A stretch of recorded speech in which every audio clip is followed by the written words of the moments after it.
Yo, welcome to another strategic non-compliance. Unfortunately, it is just me, Bunny Boots Inc. here. Unfortunately, I don't know what's going on with Mike Bluehair. He might be out busy filming or rescuing another activist out there.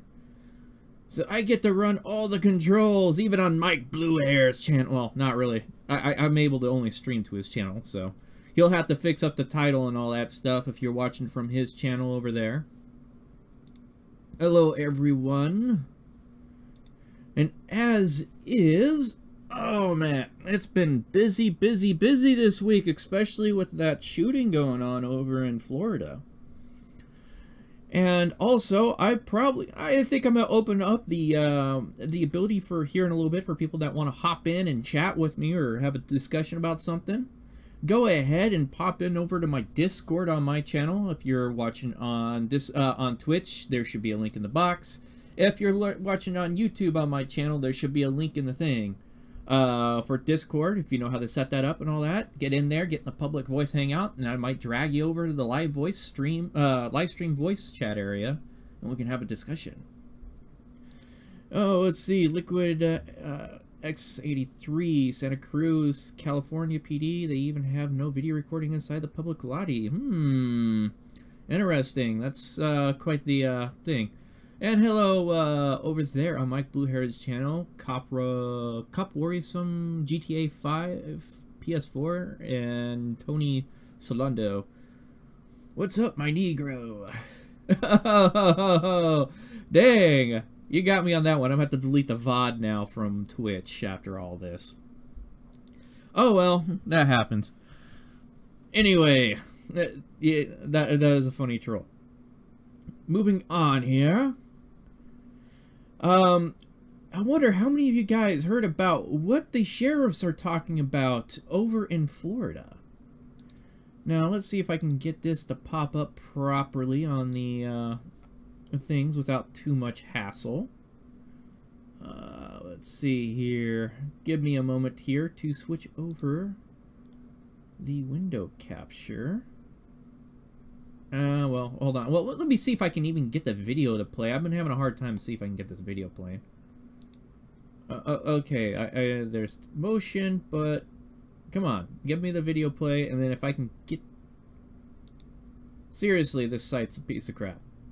Okay, never mind on the news site. I was going to play some audio, but pretty much what is going on is they are talking over in the Broward Sheriff. They want to expand the ability of allowing involuntary detention through the use of the Baker Act, which essentially what the Baker Act breaks down to is they can hold you on a mental health evaluation for X amount of period of time, and if they deem you a risk or whatever, they get that all figured out. Well, the thing is they're trying to say this would have prevented him from being a big, huge risk. But the problem is, though, I'm getting reports, and this guy was having, I mean, the reports in the news said that he's had voices in his head talking to him. He was into cutting, self-harm. And so it makes me wonder, why wasn't this person put into, wasn't already deemed a potential risk in the first place, or had some problems that would preclude him from being able to acquire firearms? And then also on top of that, where do you get the money to get the firearms? There is a lot of unanswered questions with the shooting over there.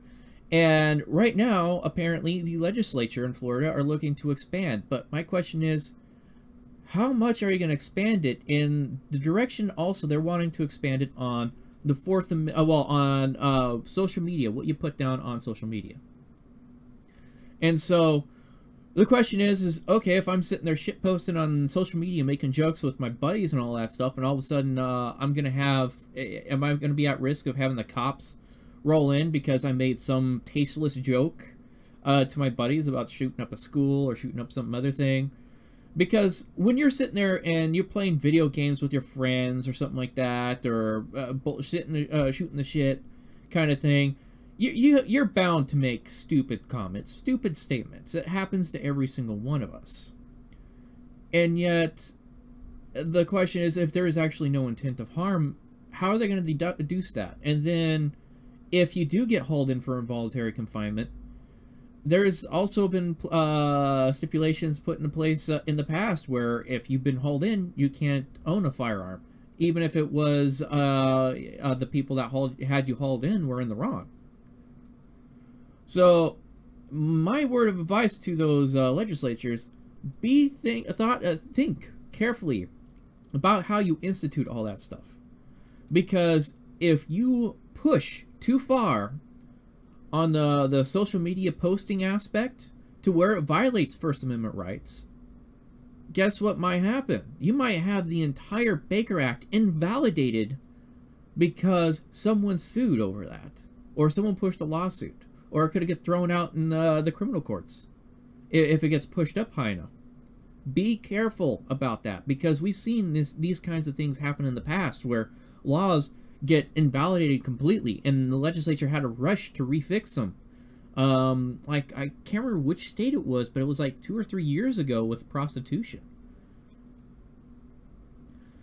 Let's see. And of course, we got some interesting comments in the My Bluehair's chat there. I can only see a limited thing on his chat. I don't have like his chat window up. I'm using this little the pop-up thing that I use to watch my chat. What future goals would you like to see done? The boy's innocent. We got to get him out of that prison and get him some safe. I don't think he's necessarily innocent. There's quite a bit of damning evidence against him, so he's probably best off where he's at.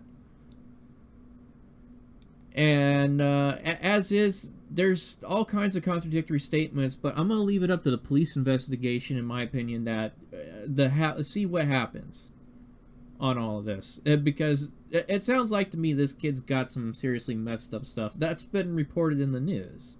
Or actually, I shouldn't be referred to him as a kid. He's 19 years old. He's an adult. So, he's pretty much where he needs to be right there. And is there anybody that has hopped into Discord? Nope, no one's on the Discord, so moving on.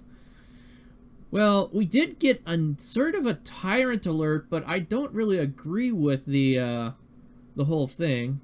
And yes, hello, what was it, Dana DeGraw? Yeah, DeGraw. Nice to have some more audience members out of Alaska. Now let me see. Oh yeah, that's right. I had that over here. And let me see if about getting this one played up. Okay, there we go. Now let's see if I can get this into scene. Let's add a new window here. Let's see here.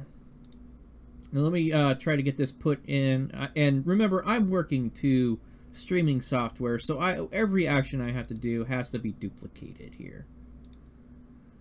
Oh, excellent. It just went right onto that. I don't need the cursor for this.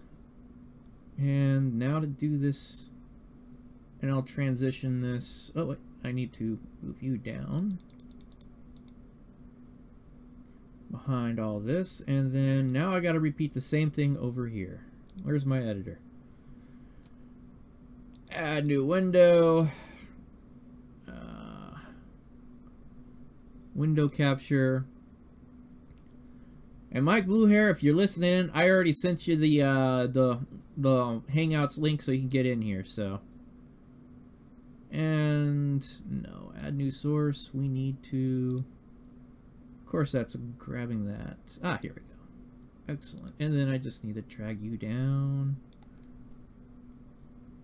below all these other ones here to the proper spot. Ah, here we go. So, what we got going on here, I watched this already, and I've already been starting into debates on the chat here.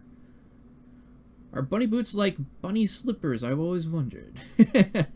Never hear he was such a good kid. Never would have guessed they would have done such a thing. Yes, it's quite often interesting to hear those arguments all the time. Let's see. Bunny Boots has a video about how he came up with his name. Yes, I do have a video on that part. Dual screen cords. One is one button. Well, I'm working. It's not like necessarily like that. How should I put it? But let's go ahead and take a look at this Tyrant Alert brought to us by Central Cali News Network, and I'm going to give some public criticism about this one. So...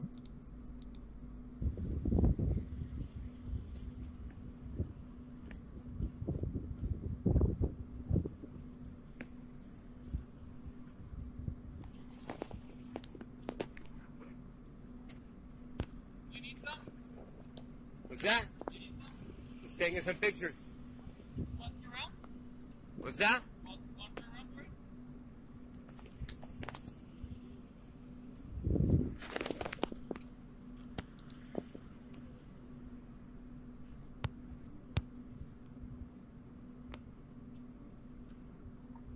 I'm gonna answer your questions.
I'm just taking pictures, man.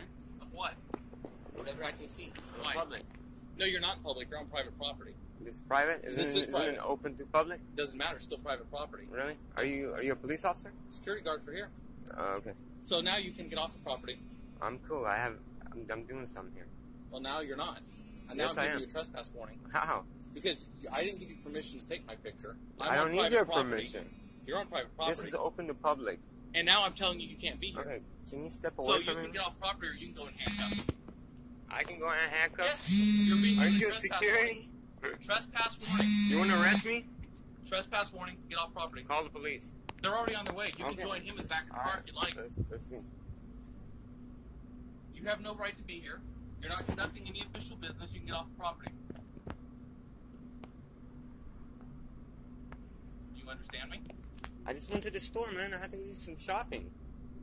All right, now let's stop right here, guys. Okay, what is the number one problem you see with what's going on? I need to ask. Let's get some opinions here.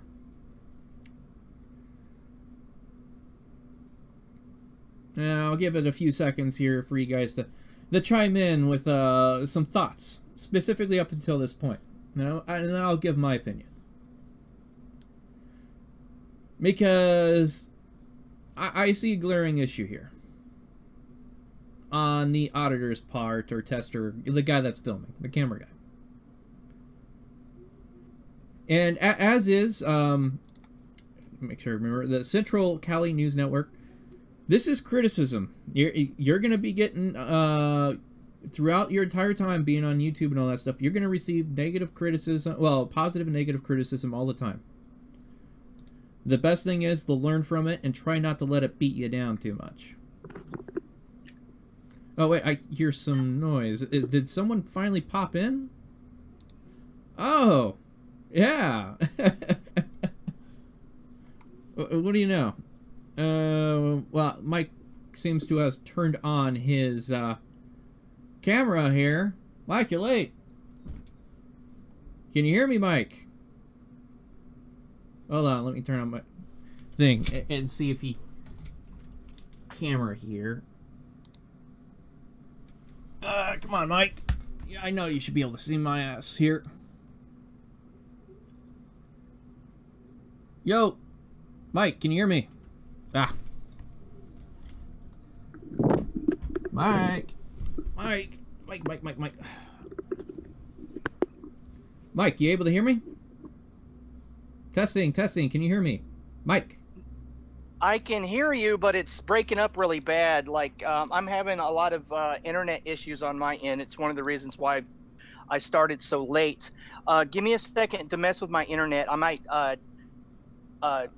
disconnect it and reconnect again, okay? Yeah. Also, if you're having issues with the internet and all that stuff, turn off your video. It eats up bandwidth. Audio. Yeah, where's the button? It's the camera right next to the hang-up. Oh, I gotcha. Hold on.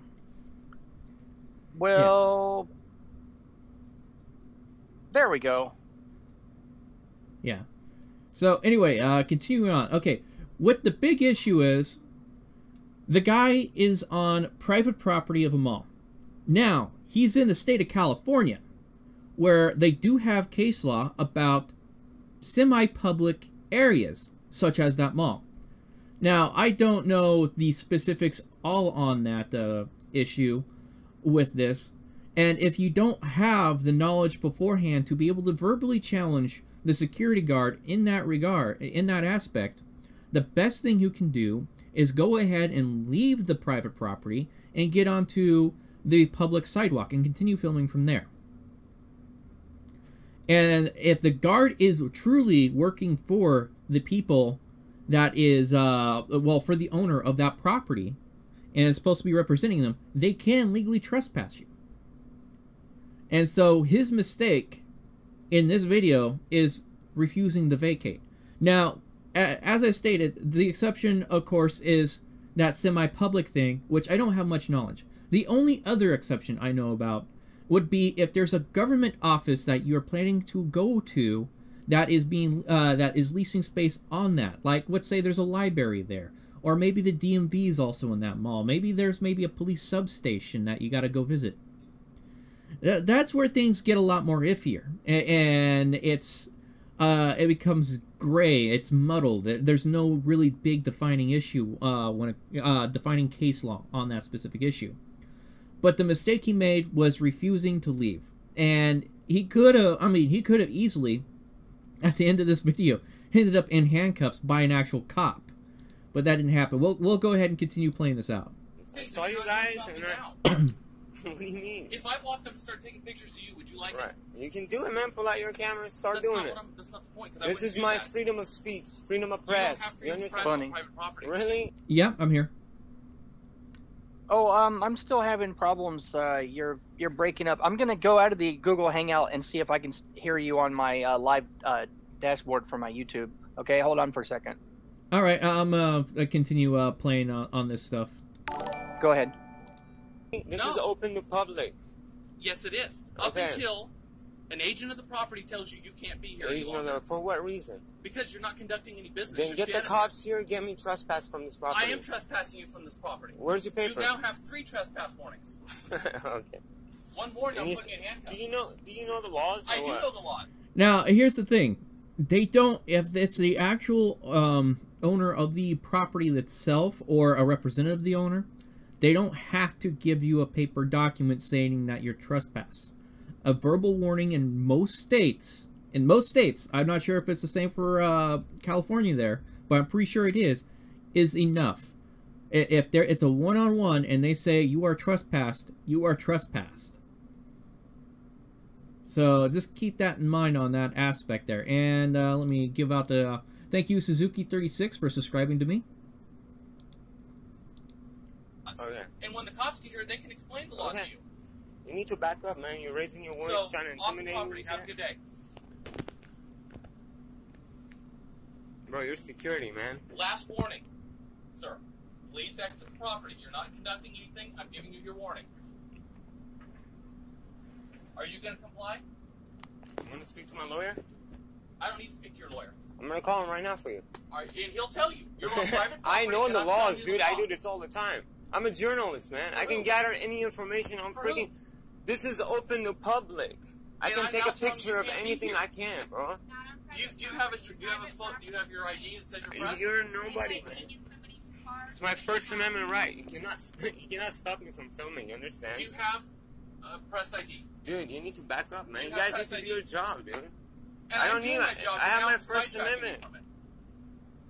I have my First Amendment right. Are you going to leave like I'm asking? I'm asking you nicely. I've explained the reason why. Are you going to comply? I'm gonna go on the public property. Move. Okay, you can go on public property.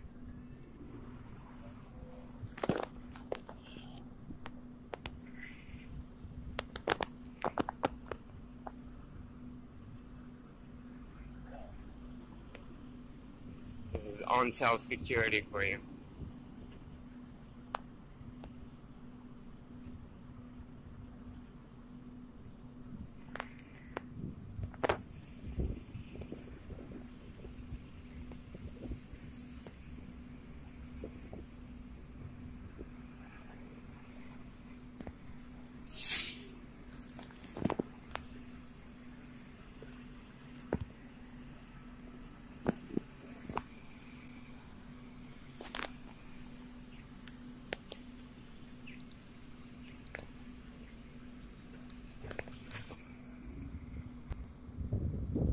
Let's get this ahead here.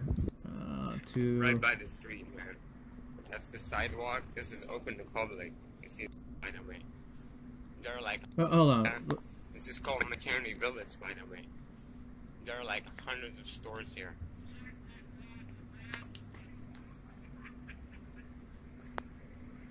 You said something right before See that. This is called Maternity Village, by the way.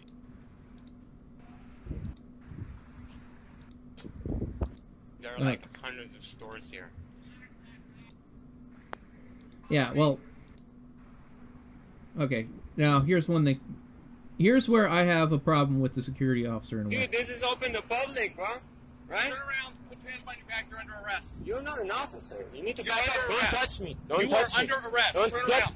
Get the officer. Hey, get Come the here. hands off me. Hey, what are you doing? You're under arrest. Go For back what? to traffic. For what? I told you, stay off. You're nothing, man. Hey, are you an officer? I'm open to the public, sir. I'm not doing anything. I'm just taking You're a on private picture. property. Stay out of the Is this open to public or not? What's your name? What's your name? What's your name? What's his name? Now, here's the thing. Yes, that may have been an issue of trespass, but there's certain limits that security guards have when it comes to putting their hands on others and stuff like that. And let me go ahead and make that Heidi. There we go.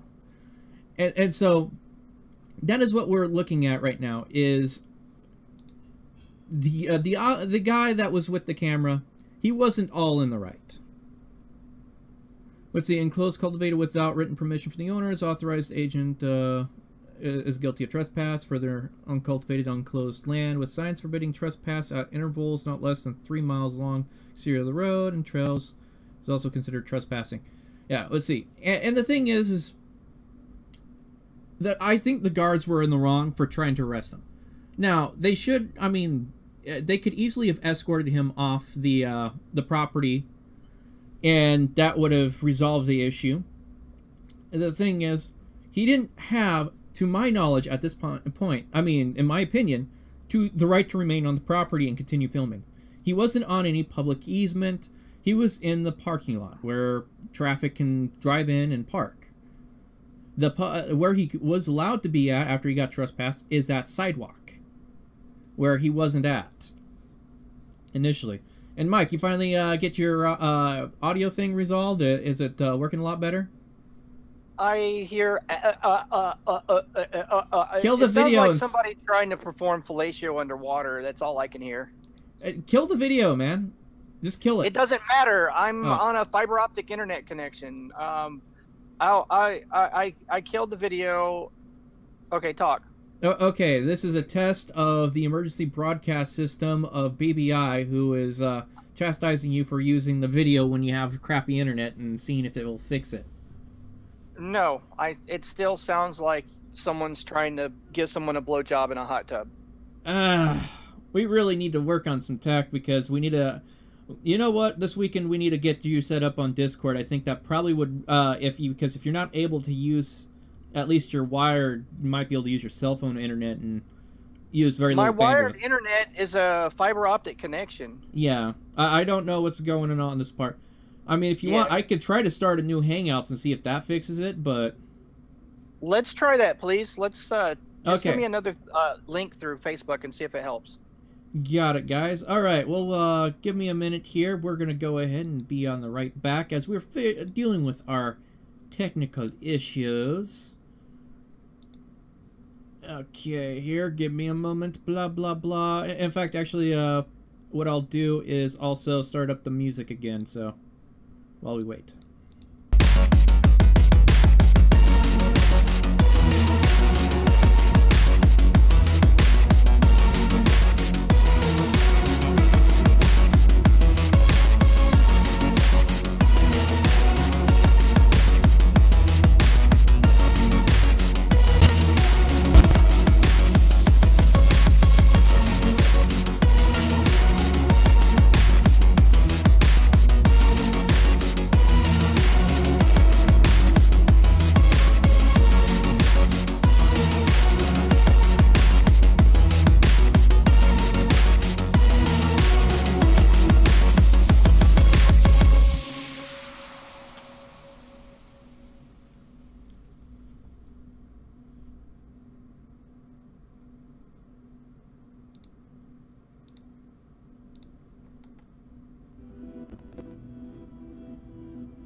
Can you hear me? Talk again? Yeah, talk again. Test, test, test, test. You're perfect. Okay. Okay, bringing us back in, and give me a moment here. Whoops, I better pause. Okay, no, I didn't pause that. Okay, pause that, and then let's get us transitioned back over on yours. Let me get mine fixed up over here. Okay, good. That is all working. So it'll start right back into my YouTube feed, right? I've been streaming into your YouTube feed since I started. I know, because I scheduled it to start. Weren't we supposed to start at 6? No, we said 5. No, we said 6. Oh, was it 6? Okay, I'm in the wrong. I tried to get a hold of you to make sure, so I set the wrong time. Dang it, I screwed up on that one. It's all right, man. Oh, we can just go a little bit over. I don't care. Yeah. All right. Well, I have no problem sitting here until 7. So. Oh, me either. But I'll stay here till 8. I don't care. Yeah. Oh, Mike, do you have any opinion on the whole the video? Did you get a chance to see any part of the video I just did? That we just looked at? No, okay. it was horrible. It was like I couldn't hear anything or see anything. Got it. Okay, so I'm not going to worry too much about that part. I gave my opinion on that aspect, and I was waiting to see if anybody popped in on the live stream. What did you want to cover tonight, man? Well, I wanted to talk about some local political issues. Robert West of FilmThePolice911.com. You can find him on the interweb, people, at Robert West on YouTube. The guy's like the Terminator of cop watching. He's literally got 7,000 police accountability videos up there, and I just don't know how he does it. Bob weighs about nearly 300 pounds. He's got respiratory issues, and he's like, you know, like some kind of cop watching machine. I just have no idea how he does it. But he had a chance to interview our new police chief, Miss Danielle Outlaw.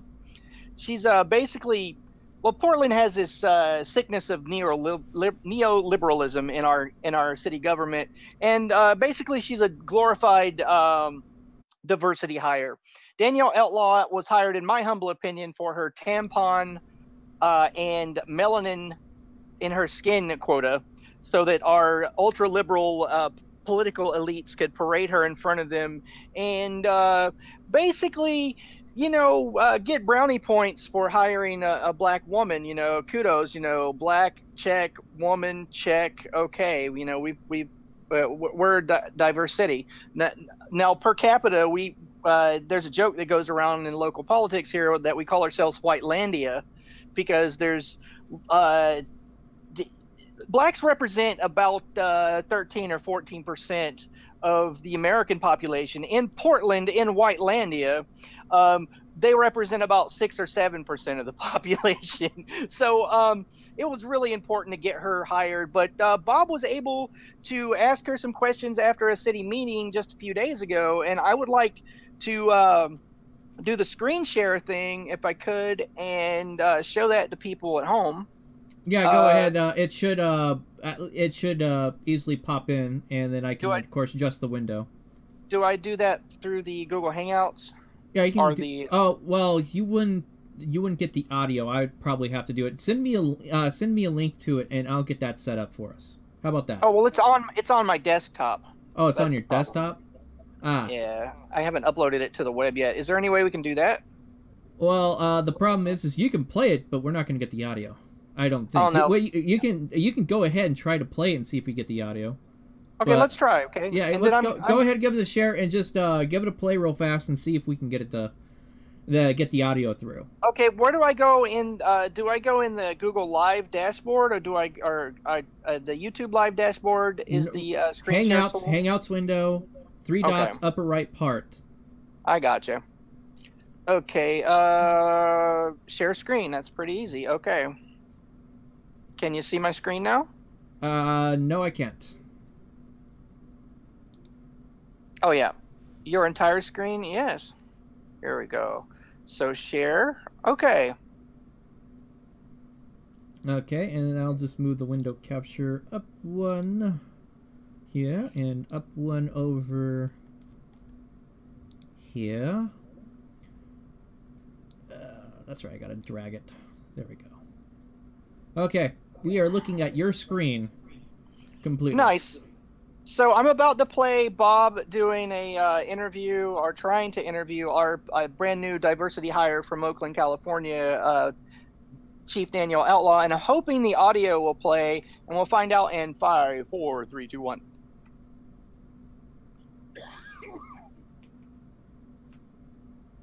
We got audio, but it's quiet.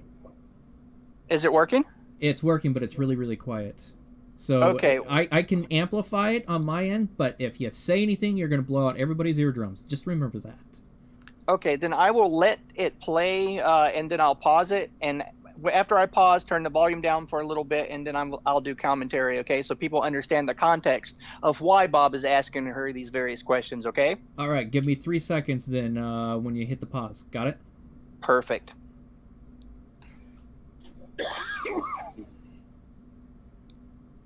So Daniel Outlaw,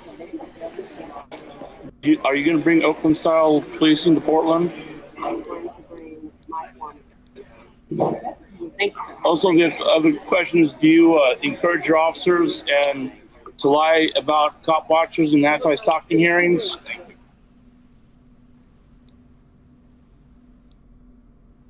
Okay, I turned you down. Cool. So the reason why Bob was asking our police chief, our brand new diversity hire, as I call her, from Oakland, does she encourage her officers to lie in stalking hearings, is because she actually filed a anti-stalking order against a cop watcher out here in Oregon by the name of Eli. You can find his work on Son of Hightower on YouTube. And it was absolutely ridiculous. In Oregon, you have to prove 2 or more unwanted contacts in a stalkery, sort of harassing sort of way that put a person in a state of fear. And during that trial, they had the head of Portland Police Bureau's Criminal Intelligence Unit get on the witness stand and perjure himself multiple times.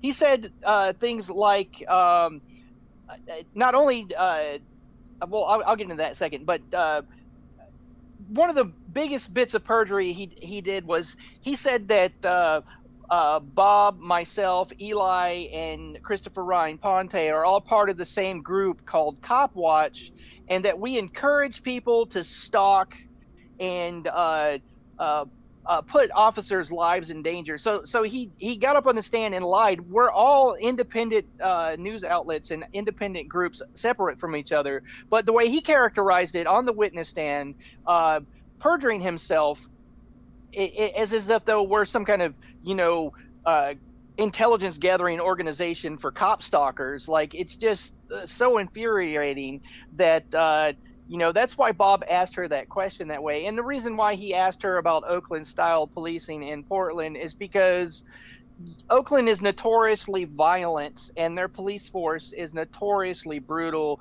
Some of my history for people on your side of the equation there, Bunny Boots, is I spent nearly 15 years of my life homeless, and I'd say about 7 years of that was in between San Francisco and Oakland. So, long story short, I've had my nose bloodied by Oakland cops. I've been kicked by Oakland cops. I've had Oakland cops cut into my tent with a knife just to destroy my property, so I would have to be cold in the rain. I've woken up in the middle of the night with a boot on my chest and looking up at a Oakland cop aiming his 9mm at my face, screaming expletives at me while I'm being blinded by a tactical flashlight. I mean, the place is like, basically, people are terrified of Oakland cops if you're not well off, if you're not in a social position to where you have power.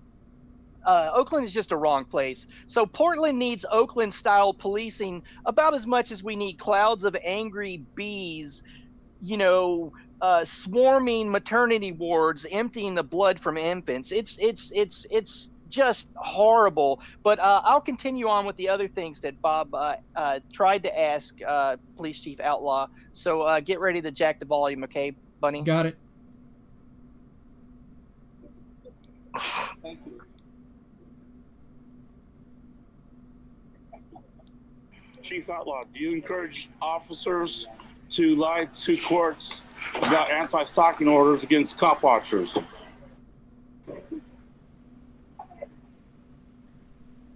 Well, I find that you No, seriously, why would I do that? Why would I encourage anyone to lie about it? Well, I believe that officers lie. Okay, I'm turning it down, and there we go. We're about right. So at this point, Outlaw starts answering questions with questions. So I'm just going to answer your questions there, Chief Outlaw, for you. The reason why you would lie is the same reason that you got the city attorney, which is a flagrant conflict of interest, to use against Eli at your stalking hearing. See, it's the city attorney's job to limit legal liability for the city.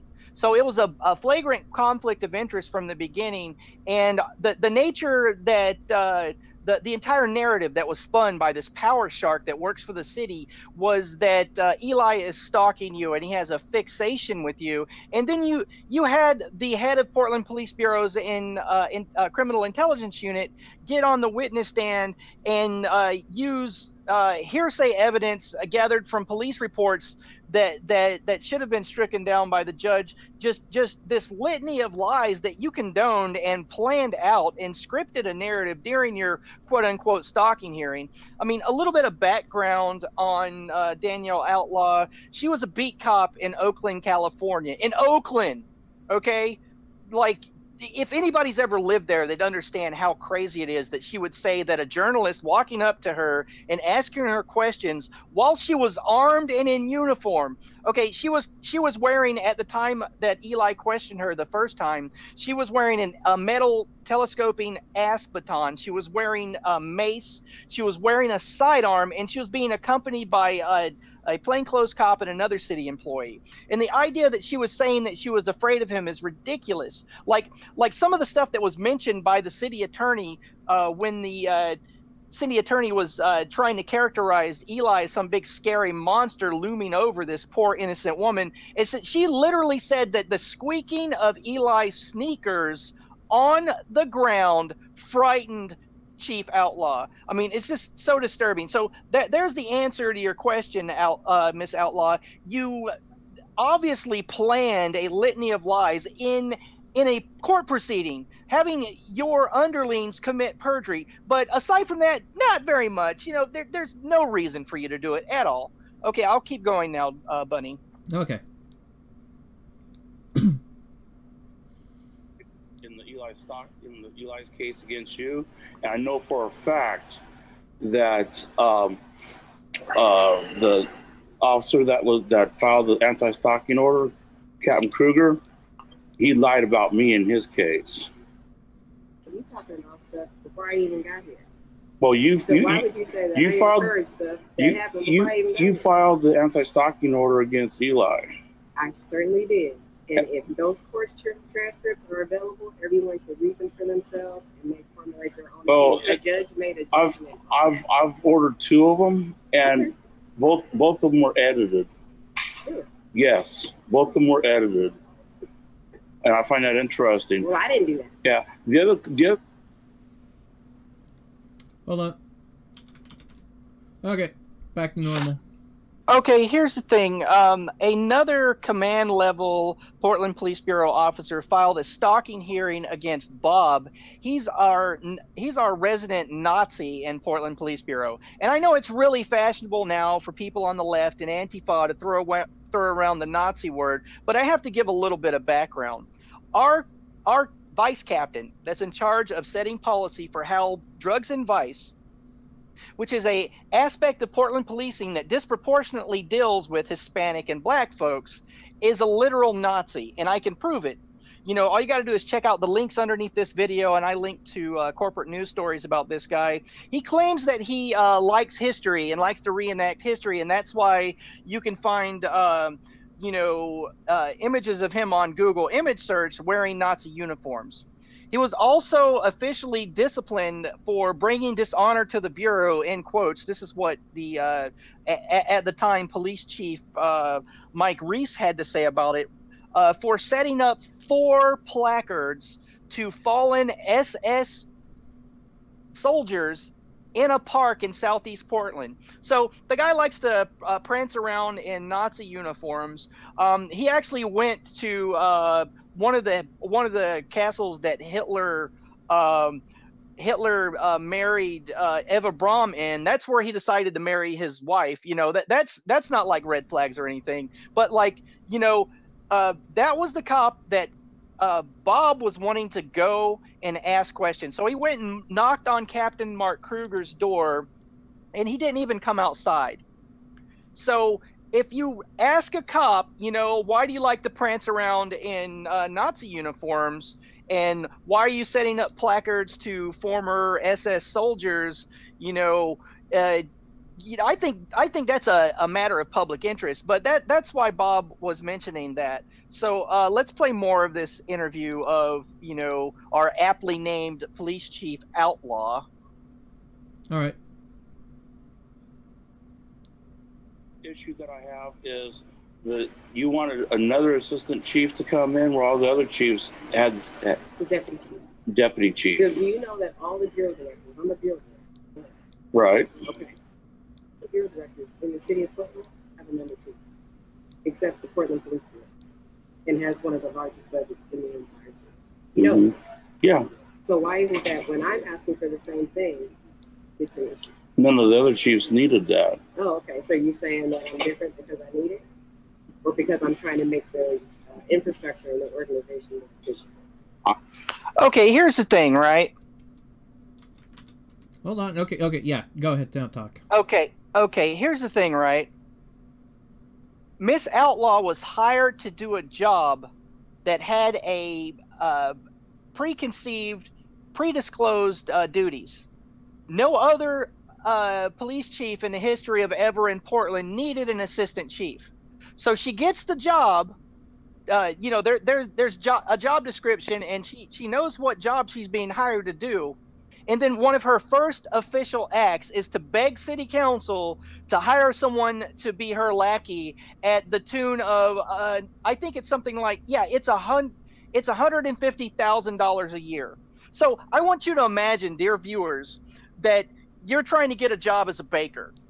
And you just get hired, and your first day on the job, you're like, hey, you know what? I think I think it'd be really great. You know, I mean, I'm an awesome baker, but can you get somebody else to carry the flour and do the mixing and do the measurements for the baking formulas for me? I think the job would be really efficient if you could get me an assistant. Like, what? What? I mean, there are, you know, merit-based applicants that tried to get this job before Outlaw. They were in the competitions, and none of them, I'm sure, would have asked for an assistant chief. You know, her first one of her first official acts, aside from issuing an apology video to new Portland Police Bureau officers that just graduated, she couldn't even bother to show up at a graduation ceremony towards the beginning of her tenure. And the first thing she does is goes, hey, can you guys get somebody to help me do my work for me? I mean, that's a red flag for me. In Miss Outlaw, you asking Bob if he's ever ran a police department, see, that's not a qualifier for being able to criticize you. See, your existence is contingent upon money that's levied from property taxes, like the house that Bob and his family own. They pay you to exist, you parasite, you know, and you throwing that in his face just makes you look like a classist a-hole, Miss Outlaw. So let's continue, please. And this feels good. This is like cathartic therapy. Okay. I'm just sitting there saying that none of the other chiefs need it. We don't need it now. Because you run the police department? No. Give it a try. Give it a try. Before you pass I'm bringing you things. I'm trying new things. Let's give it a try and see that. The other thing is the city of Portland is #1 on child sex trafficking, #2 on overall sex trafficking with women. Excuse me.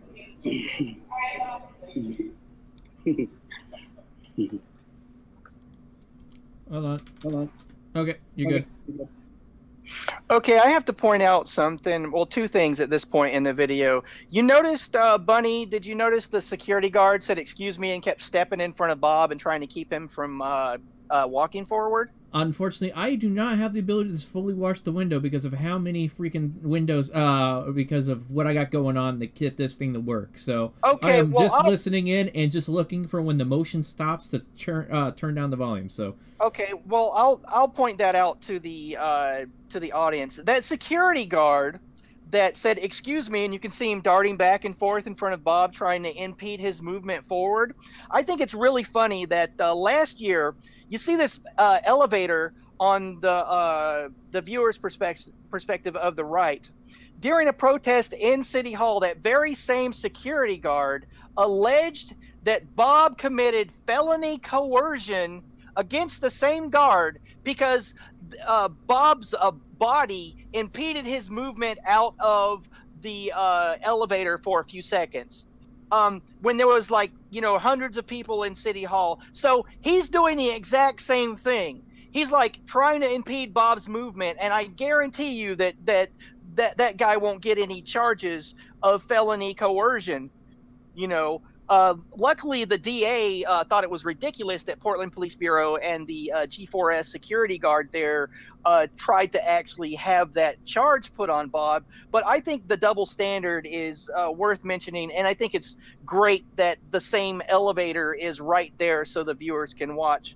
And the reason why Bob asked Chief Outlaw right before that security guard tried to practice journalist interruptus, as it were, was for this reason. When Chief Outlaw was in command staff of Oakland Police Department, there was a massive sex scandal. A cop ended up committing suicide, and his suicide note mentioned the fact that he was cheating on his wife with an underage girl. Has admitted that she's been working in the sex industry since she was 12 years old.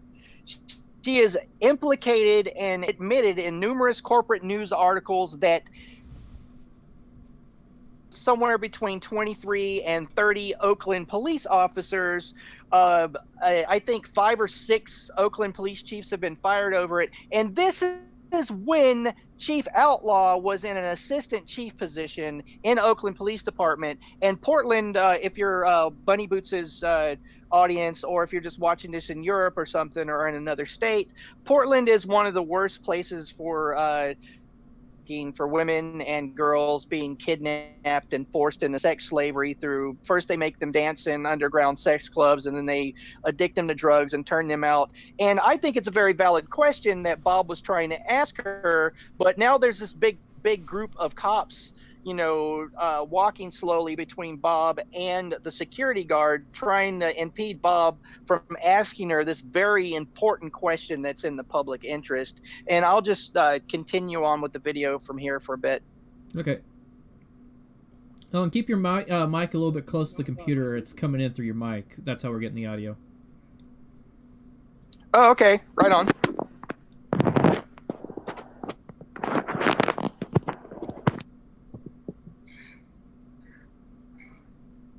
And Oakland had the same problem. Are we going to have the same problem with the Portland Police Bureau and corrupt officers? Why is it the Portland Police Bureau's officers are afraid of cop watchers? I hear it time and time again. I hear about it time and time again how Portland police officers are afraid of cop watchers. I was wondering, when are you guys going to get brave officers?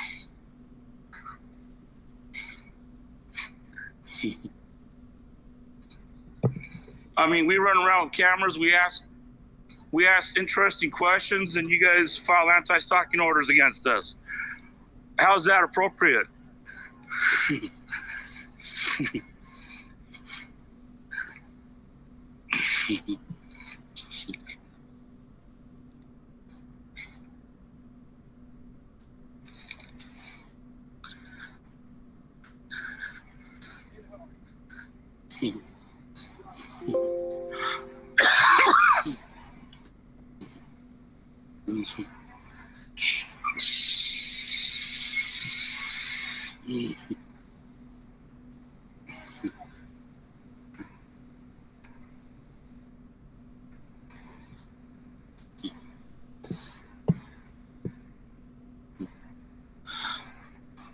So Oakland had a problem with child sex trafficking, just like Portland does.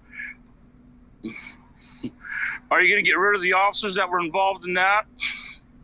Are you going to get rid of the fascist officers that support Nazis?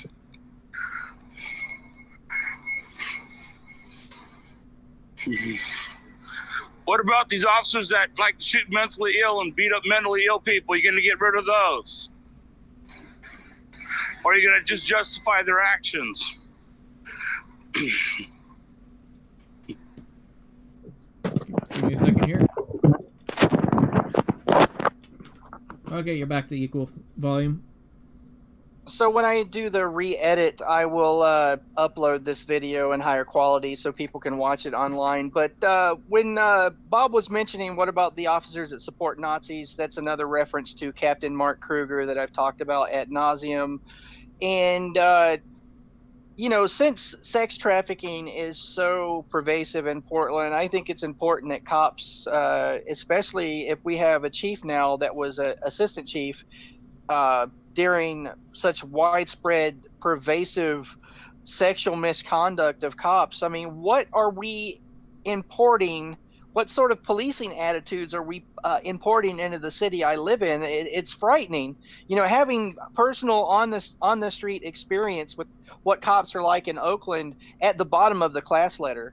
You know, the way you're treated as a homeless person, it's hard to describe. You know, the second-class citizen doesn't even come close to describe what police do to homeless folks for the sheer fun of it, you know. And it's just infuriating to watch a police administration do this in a city that I live in, and that's all I have to say about that. So that's a part of what I wanted to bring to the show tonight, Bunny. Yeah, and what's interesting is in my comments, section, people are commenting about how it sounds like she's a gypsy cop, or I mean, a gypsy police chief cop that moves with when any kind of if any kind of bad thing hits her, she just quits and moves to a new police station or agency. What's your opinion on that? Well, yeah, that Go ahead. Did we lose you? It looks like we lost Mike. Well, he'll be back hopefully shortly, so... In the meantime, I will entertain you guys. Oh, and real quick shout out. Landria, thank you for subscribing. I know you did that 30 minutes ago, so... Let's see, move that back down to there, move that back down to here, and I wonder if he accidentally hung up or he just lost his internet connection. As is, doing live streaming, especially in the system that I got going on, to get it out on as many platforms as I have going on, is not an easy task. And so I am managing multiple windows. It would be handy if I had a spot to literally place a second screen and actually afford a second screen to work with, but as is, money is tight, and part of the reason why I'm doing this is to get some extra revenue generated so I can do more of that.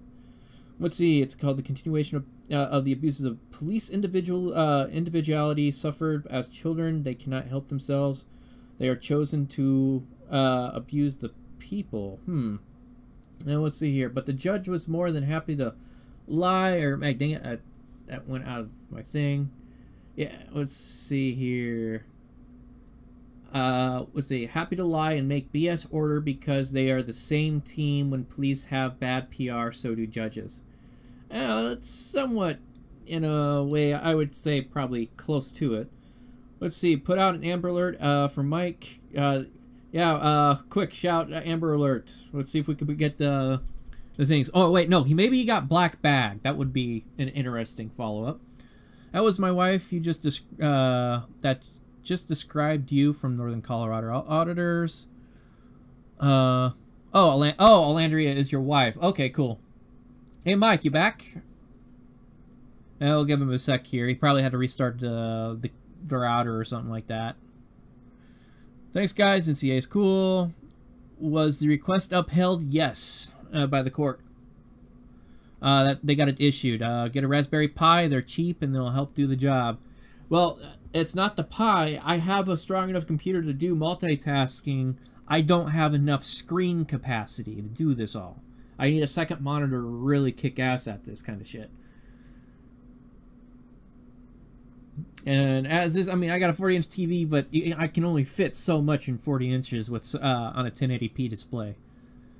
We're waiting to see if Mike pops back in. I see his face. We all see his face, but obviously we still don't see him. He hasn't responded. I don't see his circle moving. At least you can see mine. Blah, blah. There we go. I'm back to talking again. But anyway, let's get these chat windows back up here. I'm going to pop in and out of the house like switching channels on the TV. Let's see. Scariest Movie Live channel is live right now, and I have to go. Oh, okay. Understandable. If you have more entertaining things. But anyway, let's let me find something else on the news feed here that has come out in the past week here.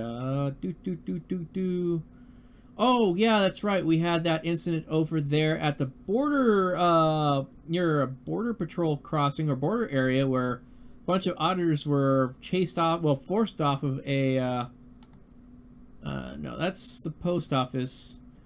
From over what was it, elevated bridge path over a roadway or something like that. Let's see if I can find that. Let's see here. Gatesville, First Amendment right. Trying to find that. I think I've gone too far, because it just came out the other day. It wasn't like 4 days ago. Well, it might have been 4 days ago. Yeah, sanitation. Let's see. Ah, there it is. Mass Border Patrol. Okay. copy link address. And which one was I originally had for window capture on this? Give me a second here, guys. Oh, figures. Okay. Let me get this brought back up. Okay, that's to there. We'll play this and look it over. Oh, I got Nat on Your it. team so. writes too many emails. But I still gotta fix up the Grammarly windows Business anyway. makes each and every message clear, effective, Let's see, you are not going to be captured. allowing your team to shine And bright. thank you. Set your team apart with Grammarly Business. Boomer for Complete subscribing. with centralized billing, easy seat management, and team writing stats. As I sit here Visit and try to, oops, this is the Grammarly.com/business to wrong get started. one. I need to window capture that one. Okay. No. There we go. We need you to capture that. We're just filming. That's all we're doing, just filming. We're just filming. Just filming, that's it. What's wrong with filming? What's wrong with that? We're just filming, that's all. Look at all these guys, man. Just for some cameras. Now we're just filming? I don't know why all you guys are showing up like this. Keep it moving. Leave the property right now. No. Keep it moving. Look at this. Look at this. Look at this, guys. Look at this, guys. Yep. Look at But look all how these many guys. officers showed up on that bridge. The cameras, guys. Look at all this. Yeah, but JC Clayford, I'm pretty sure, also filmed in this exact same area. California. How to say it, Chris, bro? We're over here at the border, Tijuana and Cali. All these cops, just for some cameras right here. That's it. Hey, we got a man. We got a couple guys over here, man. We don't leave them behind. Come on over here, bro. Come on over here. Come on over here. Come on over here, bro. Come on over here. Come on over here. Well, let's get in front. Get in front. What's wrong with cameras, man? Takes all you guys from people with cameras, really? Wow, guys, check this out, man. Here, let's do this. All this for cameras, guys. Look at this. All this for cameras. Ain't that a trip? That's fucking hilarious, dude. Great video. Hey. Fuck. Yeah, you keep walking. You're walking. You keep walking. Go. You don't touch me, man. That's assault. Nobody touched you. Keep walking. That's assault, man. Hey, you just stepped on my fucking toes, man. You just stepped. What's your name and badge number? What's your name and badge number? You stepped on my back of my heel. Keep going. What's your name and badge number? I actually gotta go this way. Excuse me. Pardon me. Oh, nice. Okay, I've shut down everything in the background that I could possibly run. My internet basically just seized up. I'm only on the Google Hangout, and that's all I'm going to open. Okay, got it. Well, we're just looking at the tyrant alert that was put out over there by the border, the Tijuana border there, crossing by, what was it, trying to remember, who was all, Time to Stand. There were several auditors out there, but Time to Stand was pretty much the main one that, and a couple others published videos about all that, which was quite interesting. Nice. Yeah, and what happened was the border patrol showed up in mass. There was probably almost 20 officers, or if not more, that showed up on the bridge to crowd them off, and then realized that they were completely in the wrong and disappear afterwards, and then they went back up on the bridge. I can't wait to check that stuff out. Yeah, I was just showing the condensed, well, the highlight version from PNP News' channel there. Okay, so what happened when you're trying to make a statement? I think it was about the. I asked. That's right. I was asking you about the gypsy cop thing, and then that's when you cut out. Sure. Yeah. Sure. My opinion about that is this: you asked me about whether or not I think Outlaw was basically just disappearing so that you know, she could avoid trouble. That's a very common thing that you see in law enforcement when there's trouble or the possibility of them being prosecuted for something. They migrate somewhere else. And my opinion about that is simply this: there are a few big hindrances to any kind of substantive police reform in America, and one of them is those god-awful union contracts that allow officers to not be questioned, or a lot of union contracts allow for the media to be barred from access to any information about investigations because of the quote unquote fear of cops not having a safe work environment, and then you have the law enforcement officers' Bill of Rights says that officers can't be ridiculed or basically ridiculed for enjoying any of their special rights granted to them by the law enforcement officers' Bill of Rights. So what that ends up doing is placing a roadblock between any data being released about discipline of officers. So other municipalities don't get the information about who they're hiring.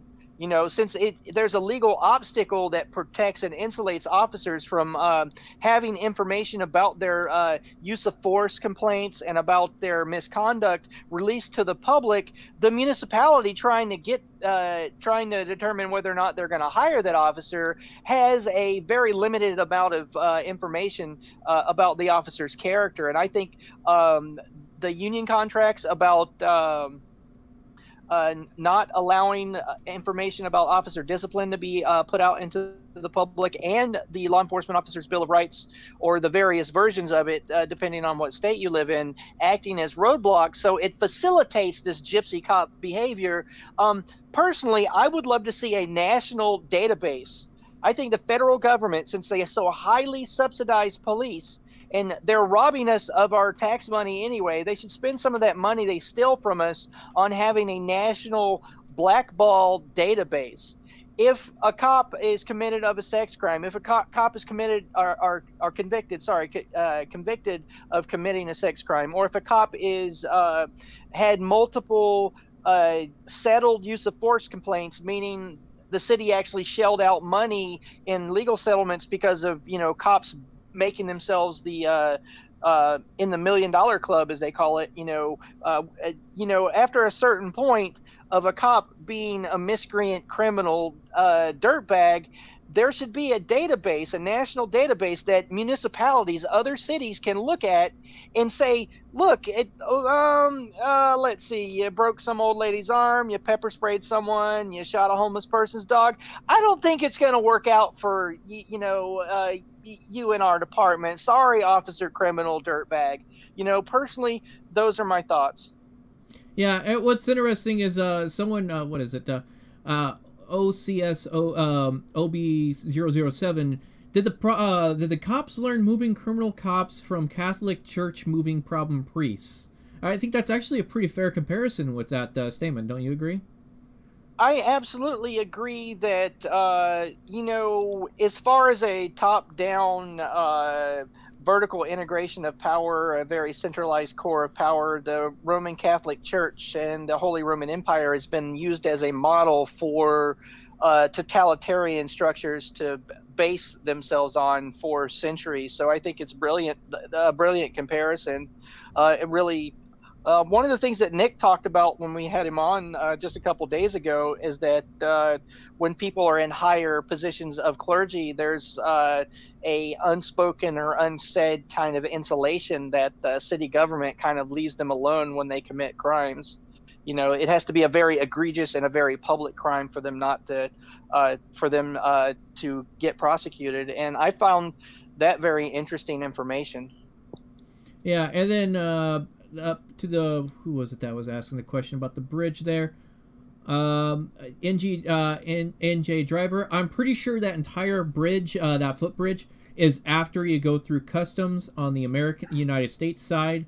And it doesn't look like there's anything that's preventing people from walking up onto that footbridge. So it looks to me that that's all on the United States side, or at least in that regard. So, you know what I'd love to see? What do you want to see? I want to see somebody get a DJI Mavic Pro and fly it on the American side of the border and trace the border on the side where it's legal to film.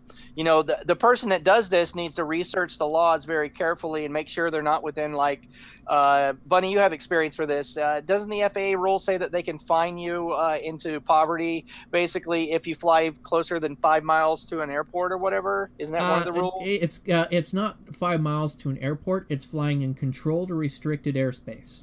Okay. So what you have to look at the maps is what you got to do is you got to look for any areas where the airspace is going to be restricted or is controlled because maybe a proximity of an airport or some sort of airfield where aircraft come in and out. And so that is, you'd have to research exactly what you're doing and all that stuff.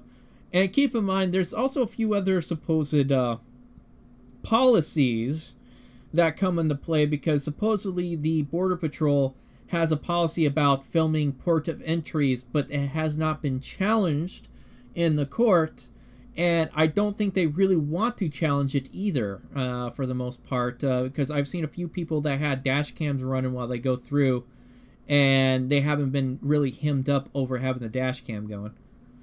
And helmet cams. Let's see. If a town can't get that info, then the town must require a high bond for him. I think that person's referring to like dealing with gypsy cops and stuff like that that are causing that cause problems and then try to switch over to another agency. Thank you for jumping on that, Bunny. I was about to address that person. Fixer times 05. Yeah, I think it's a very interesting idea. There's a libertarian or anarcho-capitalist idea. I don't know who exactly started it, but it's been kicked around in libertarian and ANCAP circles for a while, that it would be a very effective tool to curtail police violence if police were required to pay for their own insurance, and the insurance rates would be really low unless they had multiple use of force complaints that were sustained, meaning they were proved to be justified. You know, that the appellant that was complaining was indeed brutalized, and their insurance would be higher, and that would require the police to be monetarily incentivized to be a good person. Because there's something I learned as a street kid years ago is, you know, don't consistently try and rely on people's better nature. They might not have one.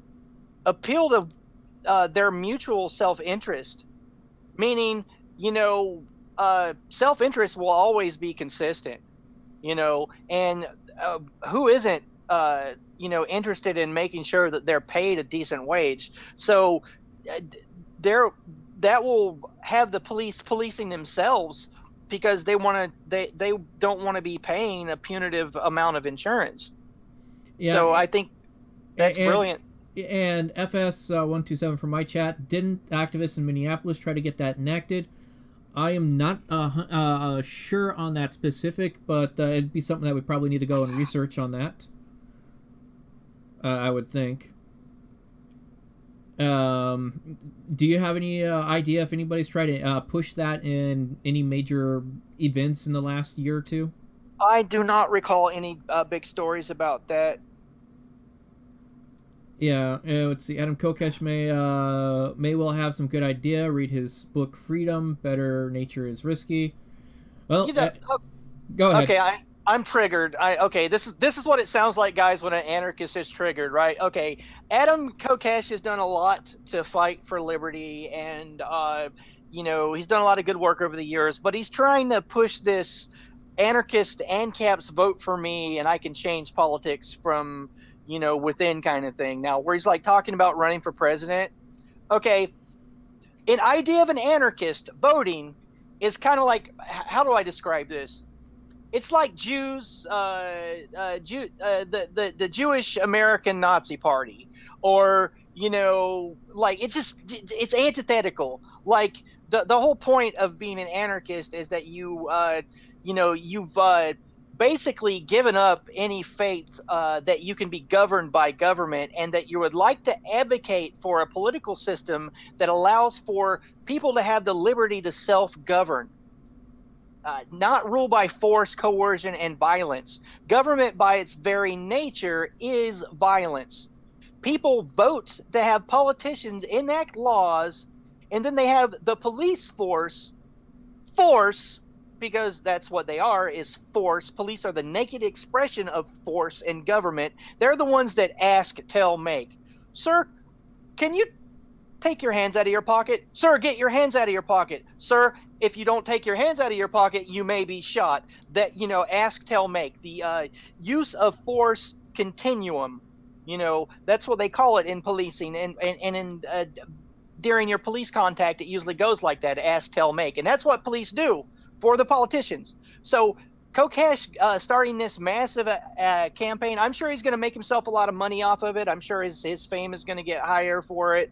But, you know, please, other anarchists, don't get sucked into this stuff.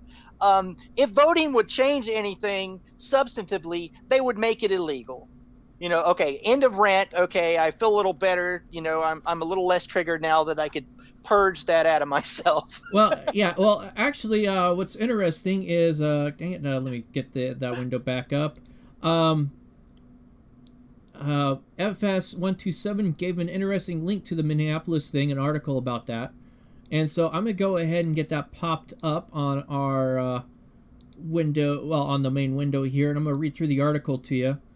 And we'll, I think, I just, after a quick glance, I think we're going to have some interesting opinions on this here.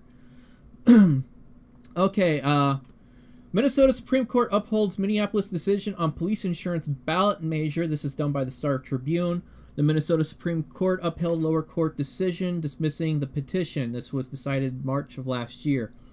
Minneapolis officials were right to block a proposal requiring police officers to carry liability insurance from going on the ballot as a charter amendment, according to the opinion issued Wednesday by the state Supreme Court. Now, I love how they immediately put in the bias here. We're right to block at the start. That's definitely not objective reporting. That's like filleting the thin blue line really hard there when they're saying they were right to do so. Like, what?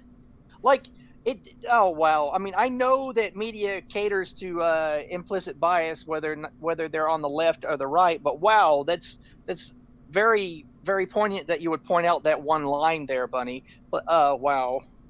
Yeah. Anyway, continue on. The court upheld an August 2016 district court decision dismissing a petition to put insurance proposal on the ballot as proposed city charter amendment in the November 2016 general election. The opinion, well, and this is in quotation, the opinion of Minnesota Supreme Court confirms the city position that the proposed charter amendment was in conflict with the state statutes, City Attorney Susan Segal said in a statement. So there is an issue with the state statutes. Well, it looks like that maybe it needs the state statutes to be changed to allow that. I'm wondering if there's going to be enough political push to have that done. The committee... Well, no, go ahead. The state statutes are probably the Law Enforcement Officers' Bill of Rights. If I had to guess, it's probably one of the clauses in that, but please continue. The Committee for Professional Policing, a now defunct citizens group, brought the petition to Minneapolis City Council in July. Interesting. I wonder if they is that official that they're now defunct, or they're just dismissing them. More research obviously would be done on our part to really properly criticize that wording of the sentence. The proposed amendment would have required officers to carry professional liability insurance. While the city could opt to cover the base rate, officers would be responsible for any additional costs due to personal or claims history.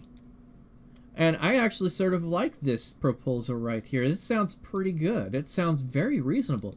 What are your thoughts? My thoughts are that's exactly what I was talking about. I've seen it kicked around and explained in anarchist Reddit groups for a few years now. And I think it makes perfect sense that the city or municipality would pay the base rate for the insurance. But I don't think cities should be making the taxpayers pay for officers when there's a lawsuit. When there's a wrongful death lawsuit, to add insult to injury, like, okay, imagine your family owns a house and, you know, this is a horrible scenario, but imagine your son or your father, you know, gets killed, or your daughter or whatever, one of your family members gets killed by a cop, you know, and you sue the city. Now, your property taxes would literally be going to your own settlement, you know, and the citizenry, the population of the town you live in would be paying for this scumbag officer.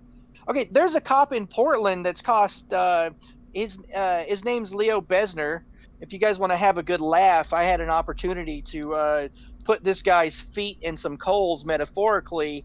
You know, I consider it a public service to heckle this guy, but if you type into YouTube confronting killer cop Leo Besner, I'm grilling the guy pretty hard. He's cost Portland more than $1 million because he's you know, beaten multiple people. He's beaten on an elderly man. He used to be on our CERT team, our SWAT team, and there was a man, I forgot the fella's name, but it's actually all this data is linked underneath the video I just described. But Leo Besner was he was in a sniper position, looking in the backyard of a man's house that was holding someone hostage with a knife. According to Portland Police Bureau's story, Besner was ordered to observe and not fire. He was just told to observe and not fire. And the man that was holding someone hostage in the house walked out into his backyard, and Besner allegedly shot the man in the back without being ordered to. So took it upon himself to do the guy from a sniper position, and the guy was in the yard by himself. There was no imminent danger to human life. He just thought, oh, well, I can get the guy right here without being ordered to. You know, their use of force policy with CERT is it clearly states that snipers are supposed to, you know, unless they can see clear exigency that an immediate threat to human life is, you know, imminent, then they're not supposed to fire. You know, and the creepiest thing about that particular incident of police chicanery and misconduct and horror is that Portland Police Bureau has never found the bullet to this day that was shot in his back. And, you know, that's just freaking weird and shady. And he's pepper sprayed people and heckled them. He's, like I said, beat on an elderly person, and just cost the city so much. And why do we have to pay for that? You know, if a fireman shows up and throws gas on a fire, you know, do you increase his wages? I mean, oh man, it's so backwards. Wow, it should be incumbent on them when they start when we have to start paying cops like exorbitant amounts of money for the pleasure of them beating on us and killing our family members and you know, costing us exorbitant amounts of money. That's ridiculous. I mean, wow. Yeah, well, we'll finish up this article here. The group intended to reduce police misconduct by placing financial burden on officers, but Siegel said that it would conflict with the state law requiring cities to defend and indemnify employees acting within their job duties. A major city council member agreed and voted against putting the amendment on the ballot. The Supreme Court agreed regarding of the law, and within quotations, given that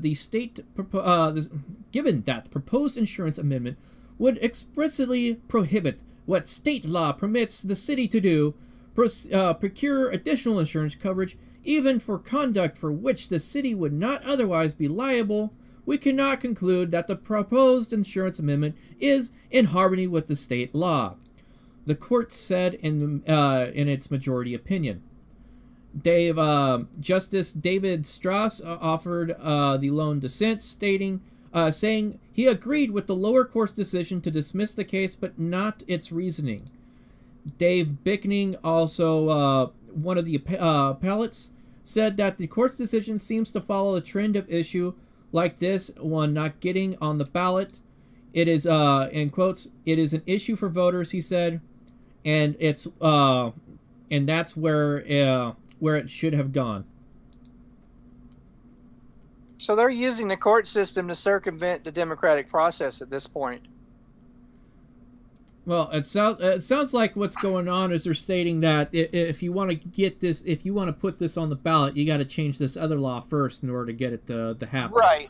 Right. That's what it seems. That's what this is what it's stating to me, at least with all the decisions and all that stuff. Yeah, logically you're correct. I just misspoke.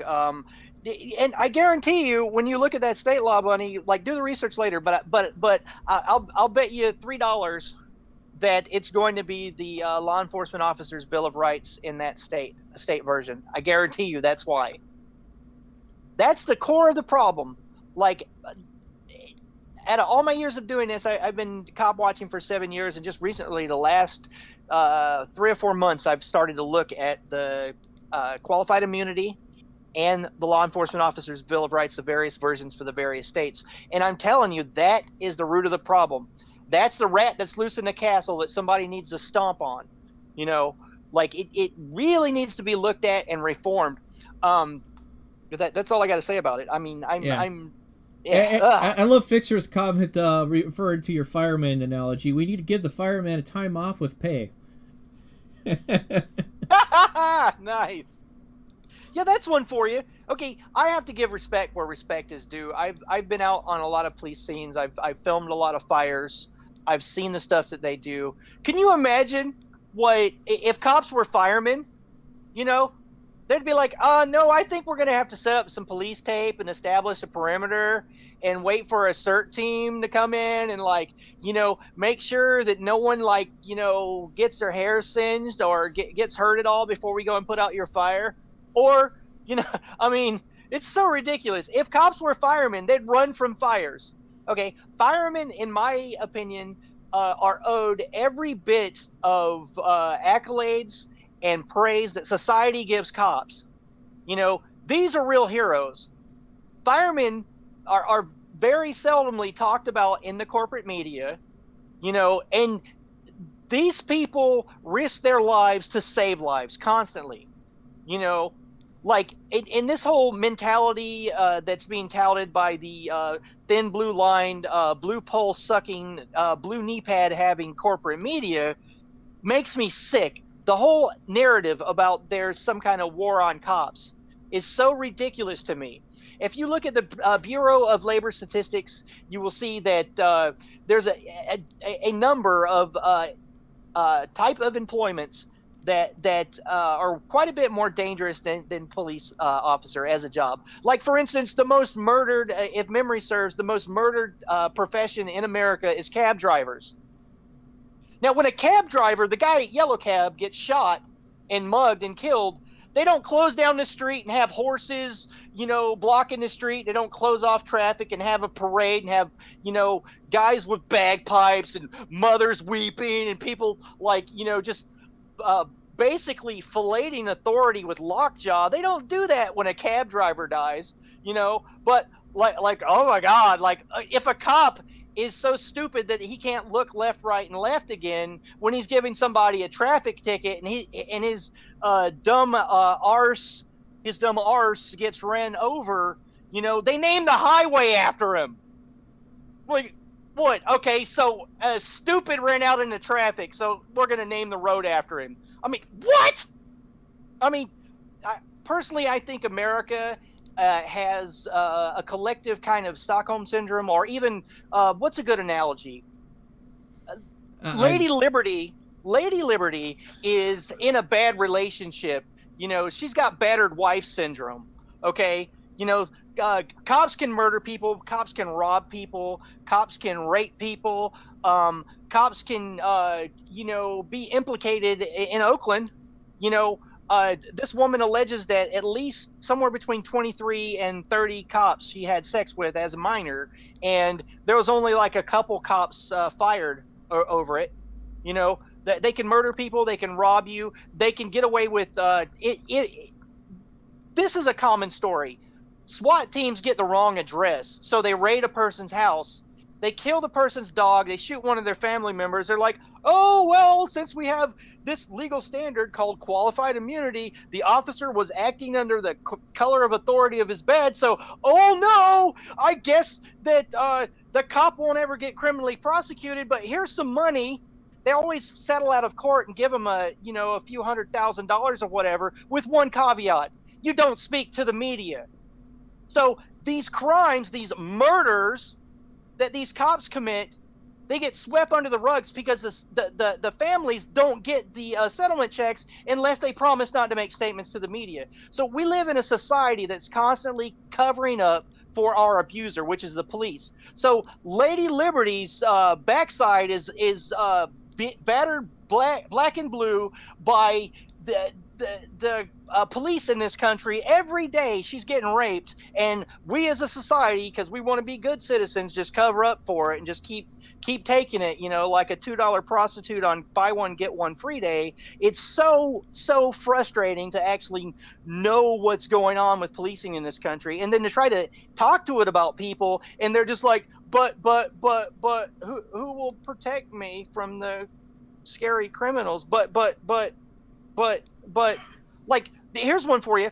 The whole idea of police preventing crimes is ridiculous to me. Like, a cop can't unrape your girlfriend. If your girlfriend gets raped, the cop can show up with a clipboard and go, I'm sorry, ma'am. Here, I'll get you a female officer to talk to. He can't put her lady parts back together by waving his badge in the air. A cop can't unrob you. If you get mugged on the street, okay, your money's not going to magically go back in your wallet if a cop shows up and goes, oh, tell me what the guy looked like. Your safety and security on a street level is up to you. It's contingent upon you. A cop can't unrob you. It can't unrape you. Very infrequently do cops ever prevent crimes. What they do is they show up and then they act as an agent for the state to convert misery and human misfortune into cash for the prison industrial complex, because they always show up after the fact, and then they're like, oh, well, we can put the person in prison and charge them court fees, and the court system can squat on top of both the victim and the assailant of the crime and extract money from them and put them in prison, and then the private prison industry can profit from their being incarcerated and steal money from the taxpayers at the same time. It's like America is the greatest metaphor for America right now is a corpse that's eating itself. Yeah. Well, I mean, as is, it's just there's a lot of problems. And it also brings me to my thought of trying to get cops to come on and talk about this from their point of view. And so what's interesting is, like, it brings me back also to my discussion last week with Weeboo, who is a police in the Police Explorer program, getting ready to become a cop if she's not a cop already. And our debate, which I got to go over our debate still, well, our discussion from last week, because there's a few things that was concerning with me about the numbers, and it took me a while to actually remember to figure out what was exactly bothering me with the numbers, because she did have valid numbers, but it's the way it was grouped, and the way how all that stuff, because in the study that she provided, it was, okay, cops are in the, like, it was like in the top 10, within the top 10 dangerous. But the problem was that all the job listings on that thing were grouped together. They weren't individualized by actual trade kind of thing, like truck driver, electrician, construction worker, store clerk, per se. Where if you work construction, it doesn't matter what kind of construction, was all grouped into one thing. The oops, my throat's drying out. And the whole dang, I can't remember the other fields. I have to go back over it, but there. Still, the other study that I looked at several years ago, well, a couple years ago, had the individual trades lined out. And also, New Jersey Driver, for the past, 5 minutes, has been putting in interesting statistics into my chat window, which was quite interesting. Hey, New Jersey Driver, if you get a chance, can you email me where you're getting those statistics? I would love to look that up. Now, Go ahead. Just one offer I would like to make to the folks in law enforcement. I have I know I sound ranty and I'm angry, and I'm saying a lot of things that are probably making you angry, or just think, who is this anti-cop guy ranting? I promise that if you come on the show, I will treat you with respect. I won't heckle you. I won't cuss at you. I will just logically try to saliently argue my side of things. So that's my offer. If anybody that's previous law enforcement or active duty that wants to come on the show and talk, I will not disrespect you. I will disagree with you, and I will logically point out my thoughts on the matter. In fact, if you poke around my YouTube channel, you'll see that I am quite fair with cops. When they're being nice and respectful to me, I respond with respect and kind, and that's my offer. If you guys want to come on the show and talk about this stuff, let's do it, because both Bunny and I do have decent reach into the internet. And if you guys legitimately feel that you're being treated unfairly by the narrative that's being pushed by police accountability activists, this would be a good opportunity for you guys to come on and have this conversation. I think one of the more interesting YouTube channels that are out there right now is LEO Roundtable, and it's basically a roundtable discussion group by active cops and former cops, and they just talk about high-profile news stories. And what I find interesting about the channel, they don't even have a lot of subscribers. I mean, they only get a couple hundred views of a video or whatever. But what I find interesting about it is all the narratives that most people get to critique are coming from the mouthpieces of these professional propagandists that work as public information officers for policemen. But what's unique about this show, LEO Roundtable, is it's cops just saying what they think. And it's interesting in that regard, because it's not these professional slick propaganda people given a narrative that's going to most likely be favorable to the cops. And these guys and girls that come on this show they don't really pull punches. Some of the attitudes that you would expect from cops, you see there. You can, they're joking around about use of force in a way that kind of creeps me out. But I just think that people, if they're interested in police and policing, they need to check out that channel. And I know it's weird that an anarchist is sitting here plugging a pro cop channel, but I think it's interesting information. And for me to be a better person and to learn more, I'm going to have to study the information that's being put out by my ideological enemies, or I'm useless. And that's why I think there's a value to watching that channel. Those guys don't even know me. I've never reached out to them. I think this is the second time that I've publicly plugged their stuff. Yeah, and I'm familiar. I'm actually subscribed with their channel. I haven't watched too much of the stuff because I barely have enough time to even watch the stuff our own guys are putting out. So, but yeah. I mean, the thing is, maybe we should try to reach out and see if maybe we can do some a cross stream kind of thing where we do one giant kind of thing. We join them on their whatever hangout thing they got going out, or I'm not even sure what system they're using. So they use their own independent software to stream with. It's actually better than Hangouts. I've seen it, but I would love to talk with them. I think it'd be interesting. Something that I haven't uploaded yet, but my viewers can look forward to this, is that Valentine's Day, there was a Portland Police Bureau SWAT team had a guy barricaded in his house, and Bob and I and Chris are filming. They tear gassed the guy multiple times, and then they used either a flashbang or a door charge to breach. We didn't have a decent line of sight. Went in, had dogs take the guy into custody, and the cop in the mobile command unit, because when there's a hostage situation or a search situation, Portland Police Bureau use a dedicated mobile police station. It's like this big long it looks like a rock star's van, but it's got its own dedicated communications and power and everything, and they can run their logistics out of that mobile unit. And the guy that was in charge of that scene was that Nazi cop Mark Kruger, and I had some words for Kruger while I was filming that scene, and it's pretty funny. It's some of my classic heckling. But I mean, I live in a city. It's so frustrating. I live in a city where a guy can set policy for how police deal with African American and Hispanic people. That's outed Nazi. That's claims that he likes history. That's why he prances around in Nazi uniforms. I mean, he was at a police accountability hearing a couple of years back, and it was so disturbing to me to have to sit there and not just jump up and start screaming at the guy.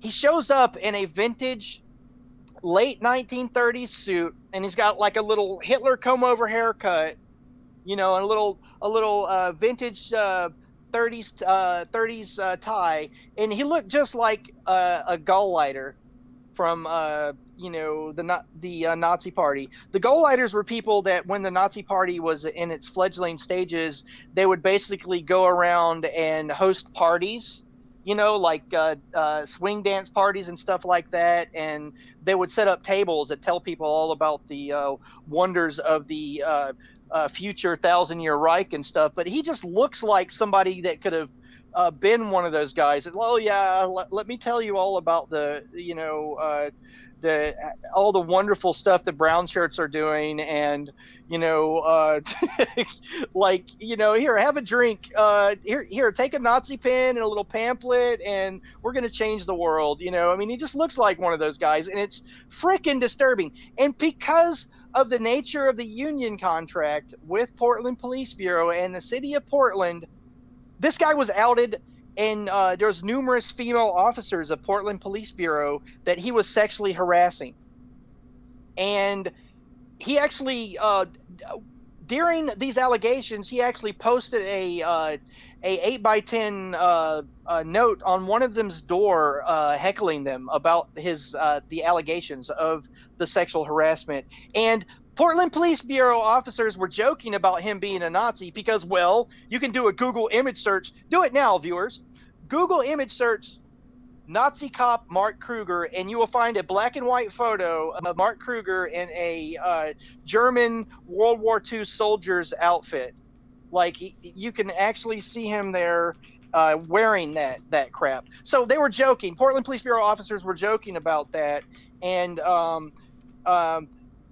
there was the allegations about him bringing dishonor to the Bureau, about, you know, and the proved allegations. They have the Nazi placards that he nailed up in the tree in a warehouse in Portland. The city government has it, but they have never released it to the media. After he was officially disciplined, they kept his Nazi plaques that he put up in the park in southeast Portland.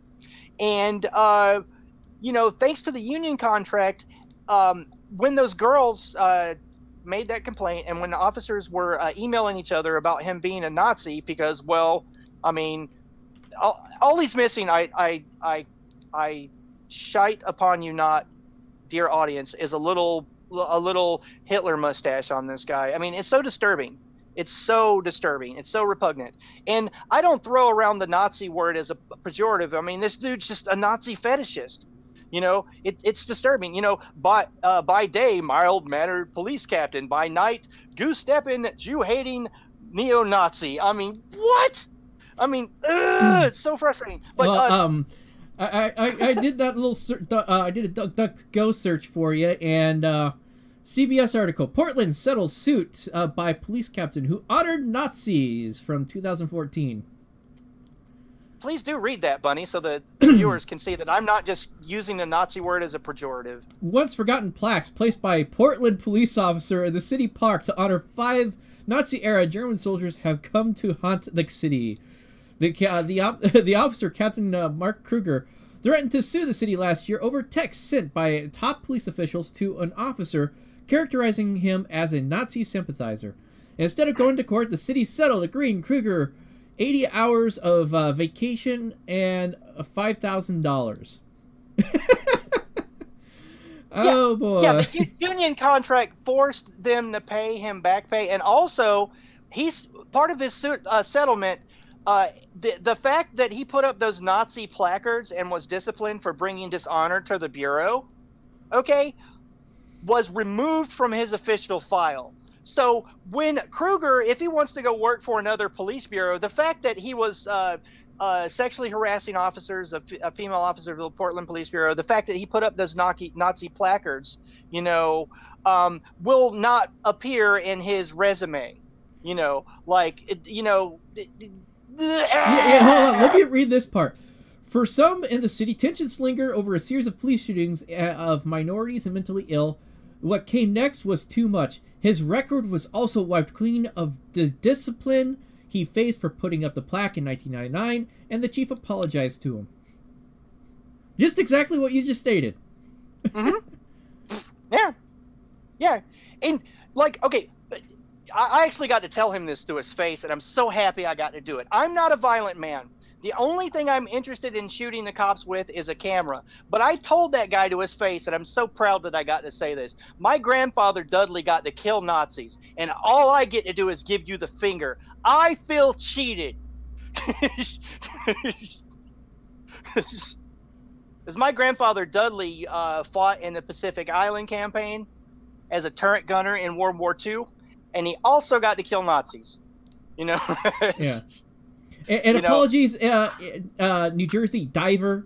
I don't know why I keep saying driver. It just it somehow rolls off the tongue a lot better. So, and yes, I tried to get on Morning Kumite, but what is it for a debate kind of thing? But that didn't really work out, and they're now doing more vetting and all that stuff. And I haven't had a chance to talk with the one challenger.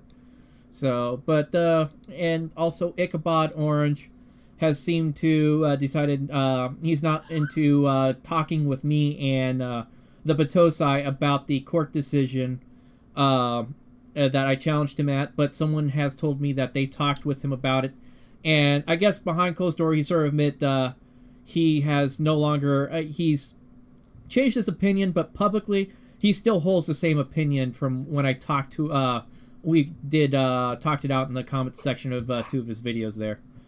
It's quite interesting how that goes work out. I'll cover that in a separate thing dealing with Morning Kumite. But go ahead and continue, Mike Bluehair. Yeah, I'm just really frustrated at the fact that we have to deal with the insult that is Captain Mark Kruger. Like, and one of the things Bob, when I showed the video of Bob's to the audience just a little while ago, and when I broke it up in little pieces, and you know, explain why Bob was saying these things to her to provide context was, you know, are you going to do something about the Nazi cops?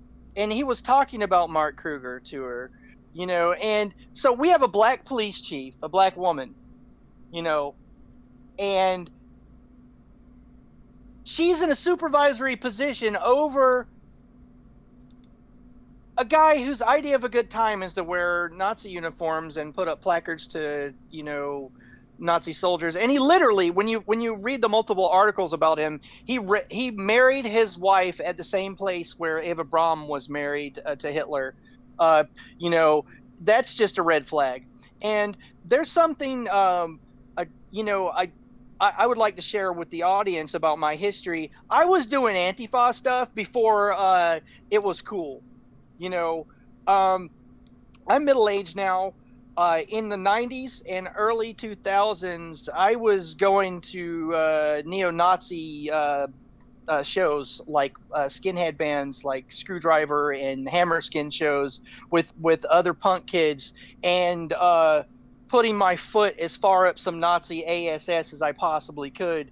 And, you know, I wasn't like on the internet bragging about it. You know, I was just going and handling stuff because that's what you do to real Nazis. Okay. You know, that's the way I grew up. And now I'm watching this Antifa versus alt-right, and everybody who's to the right of Stalin is a Nazi now, and they're just attacking them. And I'm thinking, oh my God, if you had any idea, like, you know, if you fought against some of these Aryan Brotherhood people, or Tom Metzger's folks, or the white Aryan resistance folks that I've been in fistfights and mass brawls with in back alleys in the 90s as a teenager, you know, like, you people just don't even know the war that went on the streets that never got publicized, because they would just throw the various assailants in jail, or, you know, somebody wouldn't make it, you know. But it's ridiculous. And now I have to watch, you know, in the mainstream media, and on the internet, these alt-right groups and these kids calling themselves Antifa. And like, I understand, like, you know, if that's, you know, fight against Nazis or whatever, but like, it's a different world now, man. When I was a kid, when I was 14, 15 years old, they'd let you, and what I mean by them is the police, they'd let someone have a street fight. You know, the cops would say, pick yourselves up, go home. Like, is there any bones broken? Is there anybody who's got like a mortal? No? Okay, no mortal wounds? Go home. Boys will be boys, just fight. Now they call the National Guard practically. They get you in child protective services. They'll put you in therapy. They'll they'll charge the parents. That's not FCC compliance. They'll charge the parents with crimes for neglect. The system is so far at people's rear ends nowadays that, you know, people can't fight. But when I was a teenager, you could get in the fights and no one, as long as no one was seriously hurt, they'd be like, whatever. Like, I guess, you know, next time you should fight better. You know, you won't have bruised ribs or whatever, you know, like just the cultural differences between my age group and millennials. I mean, it's very frustrating. It's very frustrating. And actually, going on to that, FS 127 actually has a pretty good comment about all this stuff. People are so insulated now. They have a hard time even talking to people outside their belief structure. What do you think about that? I think it's an unfortunate, like, well, here's the deal. What media has become in the 21st century is who can cater to the preconceived notions of their audience in the most obnoxiously grating, overt sort of way. He or she who yells loudest and acts the most offended gets the largest audience. Okay, and that's on the left or the right.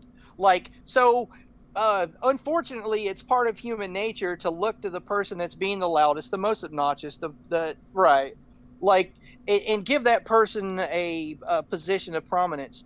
And social media, the rise of Facebook, the rise of Instagram, the tweety, insty, facey, narcissistic book, has made it worse. Now everyone is a media outlet, and everyone is seeing if they can cater to the preconceived bias of their audience louder and more obnoxious and more of in an extreme way. And it's disturbing. It does insulate people. So something I find very, very interesting about 21st century contemporary American culture is this.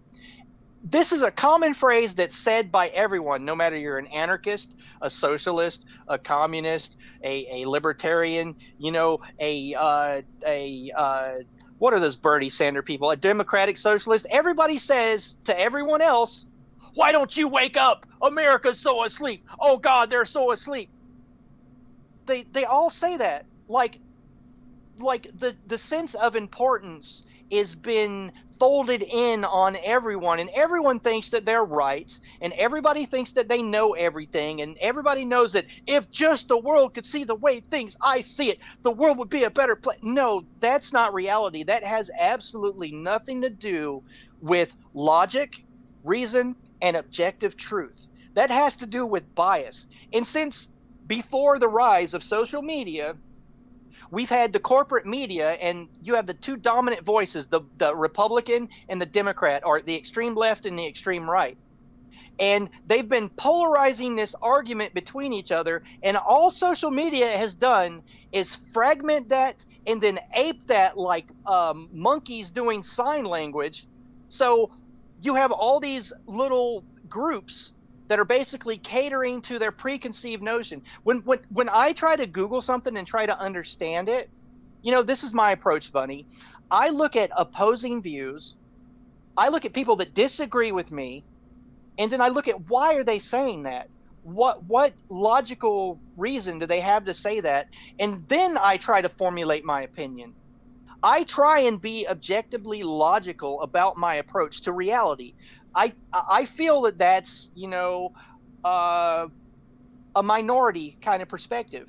Now, there I go again, illustrating the hypocrisy. See, I think I'm right. You know, I'm just I'm admitting right now that I'm just as big a hypocrite as everyone else. But the idea, the bias that I want to cater to is people that want to use logic and reason to determine what reality is. Yeah, and the thing is I mean, when it comes down to ideologies and perspectives, you have to have the interaction and debates with the other opposing side in order to the whittle out a good objective truth. It's not just also doing your own research. It's also being able to sit there and have the civil debate or the discussion or even like a Morning Kumite match where you're yelling at each other to some extent, to be able to exchange ideas. And it's not just two people going at it with their ideas. They're probably set in their ways. It's also being able to change the watchers, the observer's opinion on the subject matter and figuring it out and all that stuff. But anyway, it is closing in on 7 o'clock, man. We should probably start wrapping this one up. And also, an apology to people that are watching my streams. For some reason, the chat box from Mike Bluehair's channel has broken, and it hasn't been working. I've been sitting here and doing all kinds of things trying to get it back up, but it's just not wanting to come back online. Go ahead, Mike, if you want to have some ending comments and all that. Go ahead.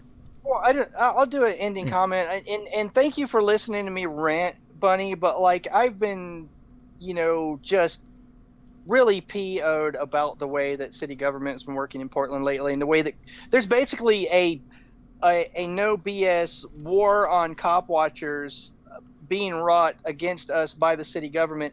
And I have to apologize for the miscommunication. Either Bunny got it wrong or I got it wrong, but I thought we were supposed to start tonight at 6, and Bunny thought it was supposed to be at 5. I think I got it wrong. I think I was for some reason I still keeping 5 o'clock in my head, and I'm pretty sure you're right. We said you said 6, and it just did not flip in my head, or it's not set. But I changed up my alarm, my phone that I set for Fridays to match the proper time.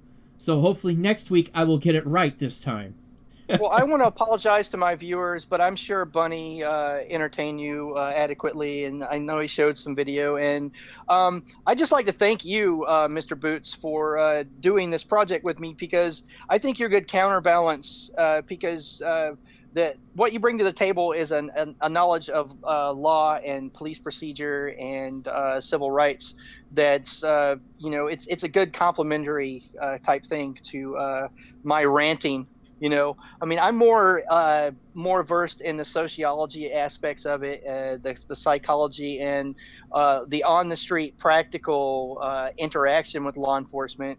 That's kind of more of my forte. Although I have studied law and my own civil rights, but I like the fact that you're very grounded in that subject and you're knowledgeable in it, and it makes for more compelling interaction when we're dealing with guests and whatnot. Yeah, well, as is, it's. I mean, I figured this would be a good starting balance, just because we're not too far off on the same objective goal, but our politics are definitely differing in where we stand. Sure, and I want to talk next show. I want to get more into your perspective, because I've been ranting too much about anarchism. So I want the audience to hear more about your perspective on things next week. So look forward to hearing that, guys. Thanks for watching, people. If you're watching this on Steemit, hook me up with an upvote and a re-steam for police accountability. This is real talk, guys. Both Bunny Boots and my audience. YouTube is trying to economically starve controversial content off the air. Like, there's mass demonetization. It's getting really hard for us to be funded in doing what we're doing. And personally, I would like to have the money to go to the next Ferguson, because I did cover the Mike Brown protest and all that tumultuous BS that happened after that. And I also, you know, went out to Malheur when those right-wing folks took over the bird refuge, and I was able to cover that. But the only reason why is because I had resources. And honestly, I don't know how you're doing financially, Bunny, but like after that YouTube ad apocalypse, I've just been struggling really bad. So please do, you know, if you're watching this, hit that super chat button. There's a PayPal donation link under the video. If you're watching it on Steam, upvote it, because what you're endorsing with your capital when you're on Steemit is my ability to continue covering these important things. And a little feather in my cap, I was instrumental in getting a cop fired. There's not a lot of cop watchers out there that can claim that. You know, if I were a fighter pilot, I would have at least 1-0 on the side of my plane, because Ray Elbers of St. Anne Police Department, I was instrumental in getting him fired when he aimed a long rifle at me and a bunch of other journalists in Ferguson after the Mike Brown, or during the Mike Brown protest. I was the state of Missouri's star witness in his disciplinary hearing, and then his administrative hearing, and he no longer has a license to be a cop in the state of Missouri because of me. So that's what you're funding when you're supporting my work, is dirty cops getting fired, and on boots on the ground, real activism where I'm actually putting myself on the line to get out there and do it. Because a lot of people talk about it, but people like Bunny and myself are doers. I mean, it takes a lot of courage to go and set up by yourself across the street from a military base with a tripod camera and a GoPro or a handheld camera and not speak to MPs and then PD when they show up, because these people can get away with shooting people. These people can get away with beating. They could have beaten a Bunny. They could have said that he made a furtive movement and shot him and legally gotten away with it during some of his First Amendment tests when he's doing the silent treatment. So when you're supporting us, you're supporting people that are actually out there doing it and not talking about it. And personally, I think there's value in what we do. So end of shameless self-promotion. So I'll let you end the show there, Bunny. Yeah, and Dave just posted a title. Filming police is not a First Amendment right. Court of Appeals ruling Leo Roundtable episode 319. I think we're going to have to give that one a look at. I'm going to put that in my little browser thing real fast here on the side and take give that a look at right after we get done with this. But yeah, as is, when it comes down to it, your funding does help me get a lot of stuff done. I have been sort of instrumental. I can't say I've been the sole reason, but I've been helpful in pushing back against legislative pushes within city councils and borough councils and stuff like that up in Alaska. I'll probably start getting involved in the government process down here and statements once I get stuff going and figure out all the council meetings for the area.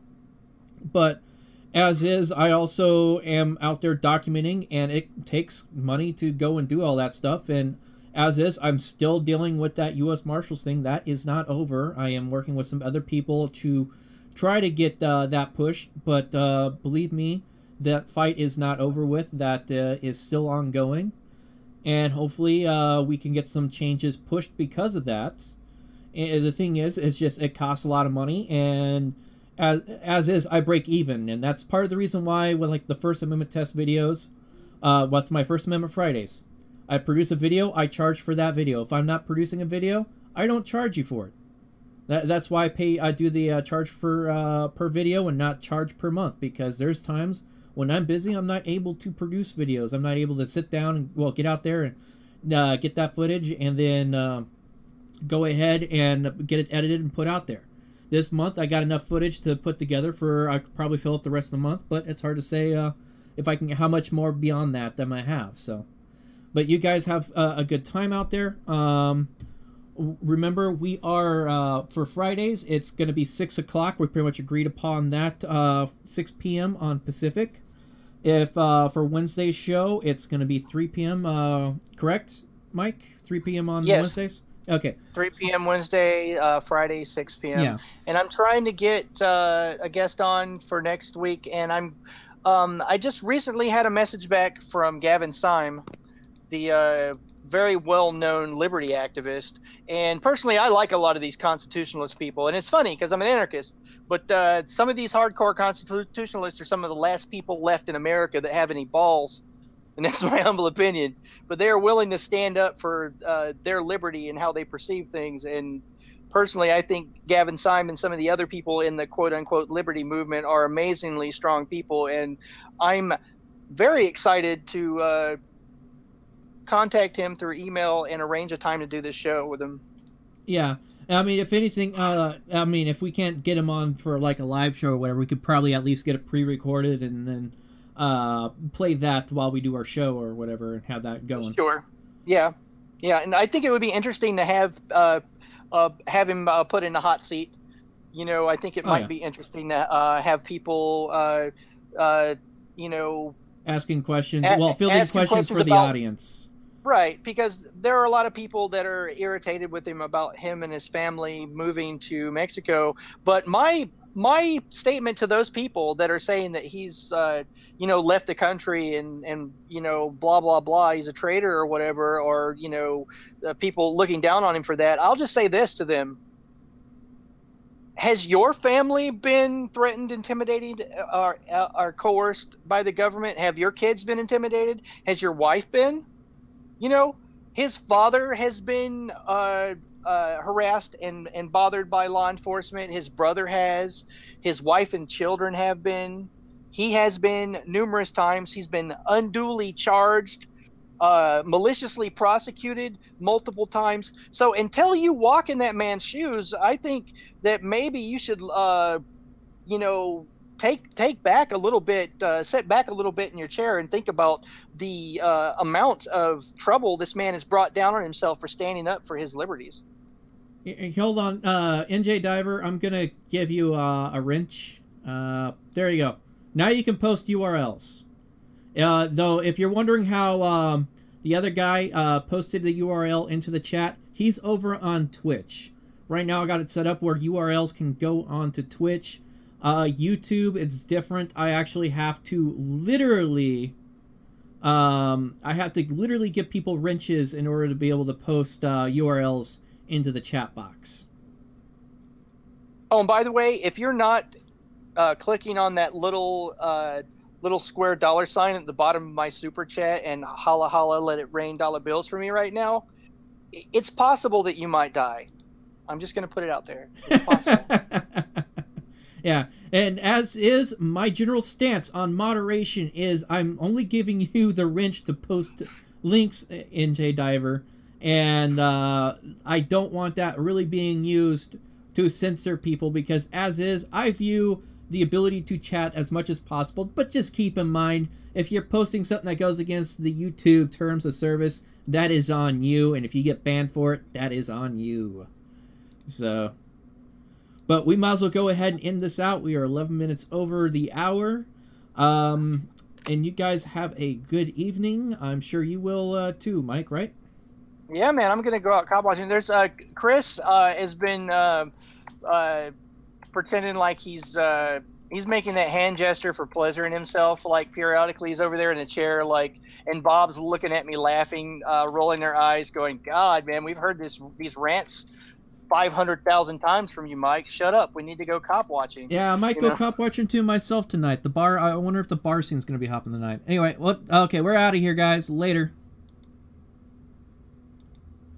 And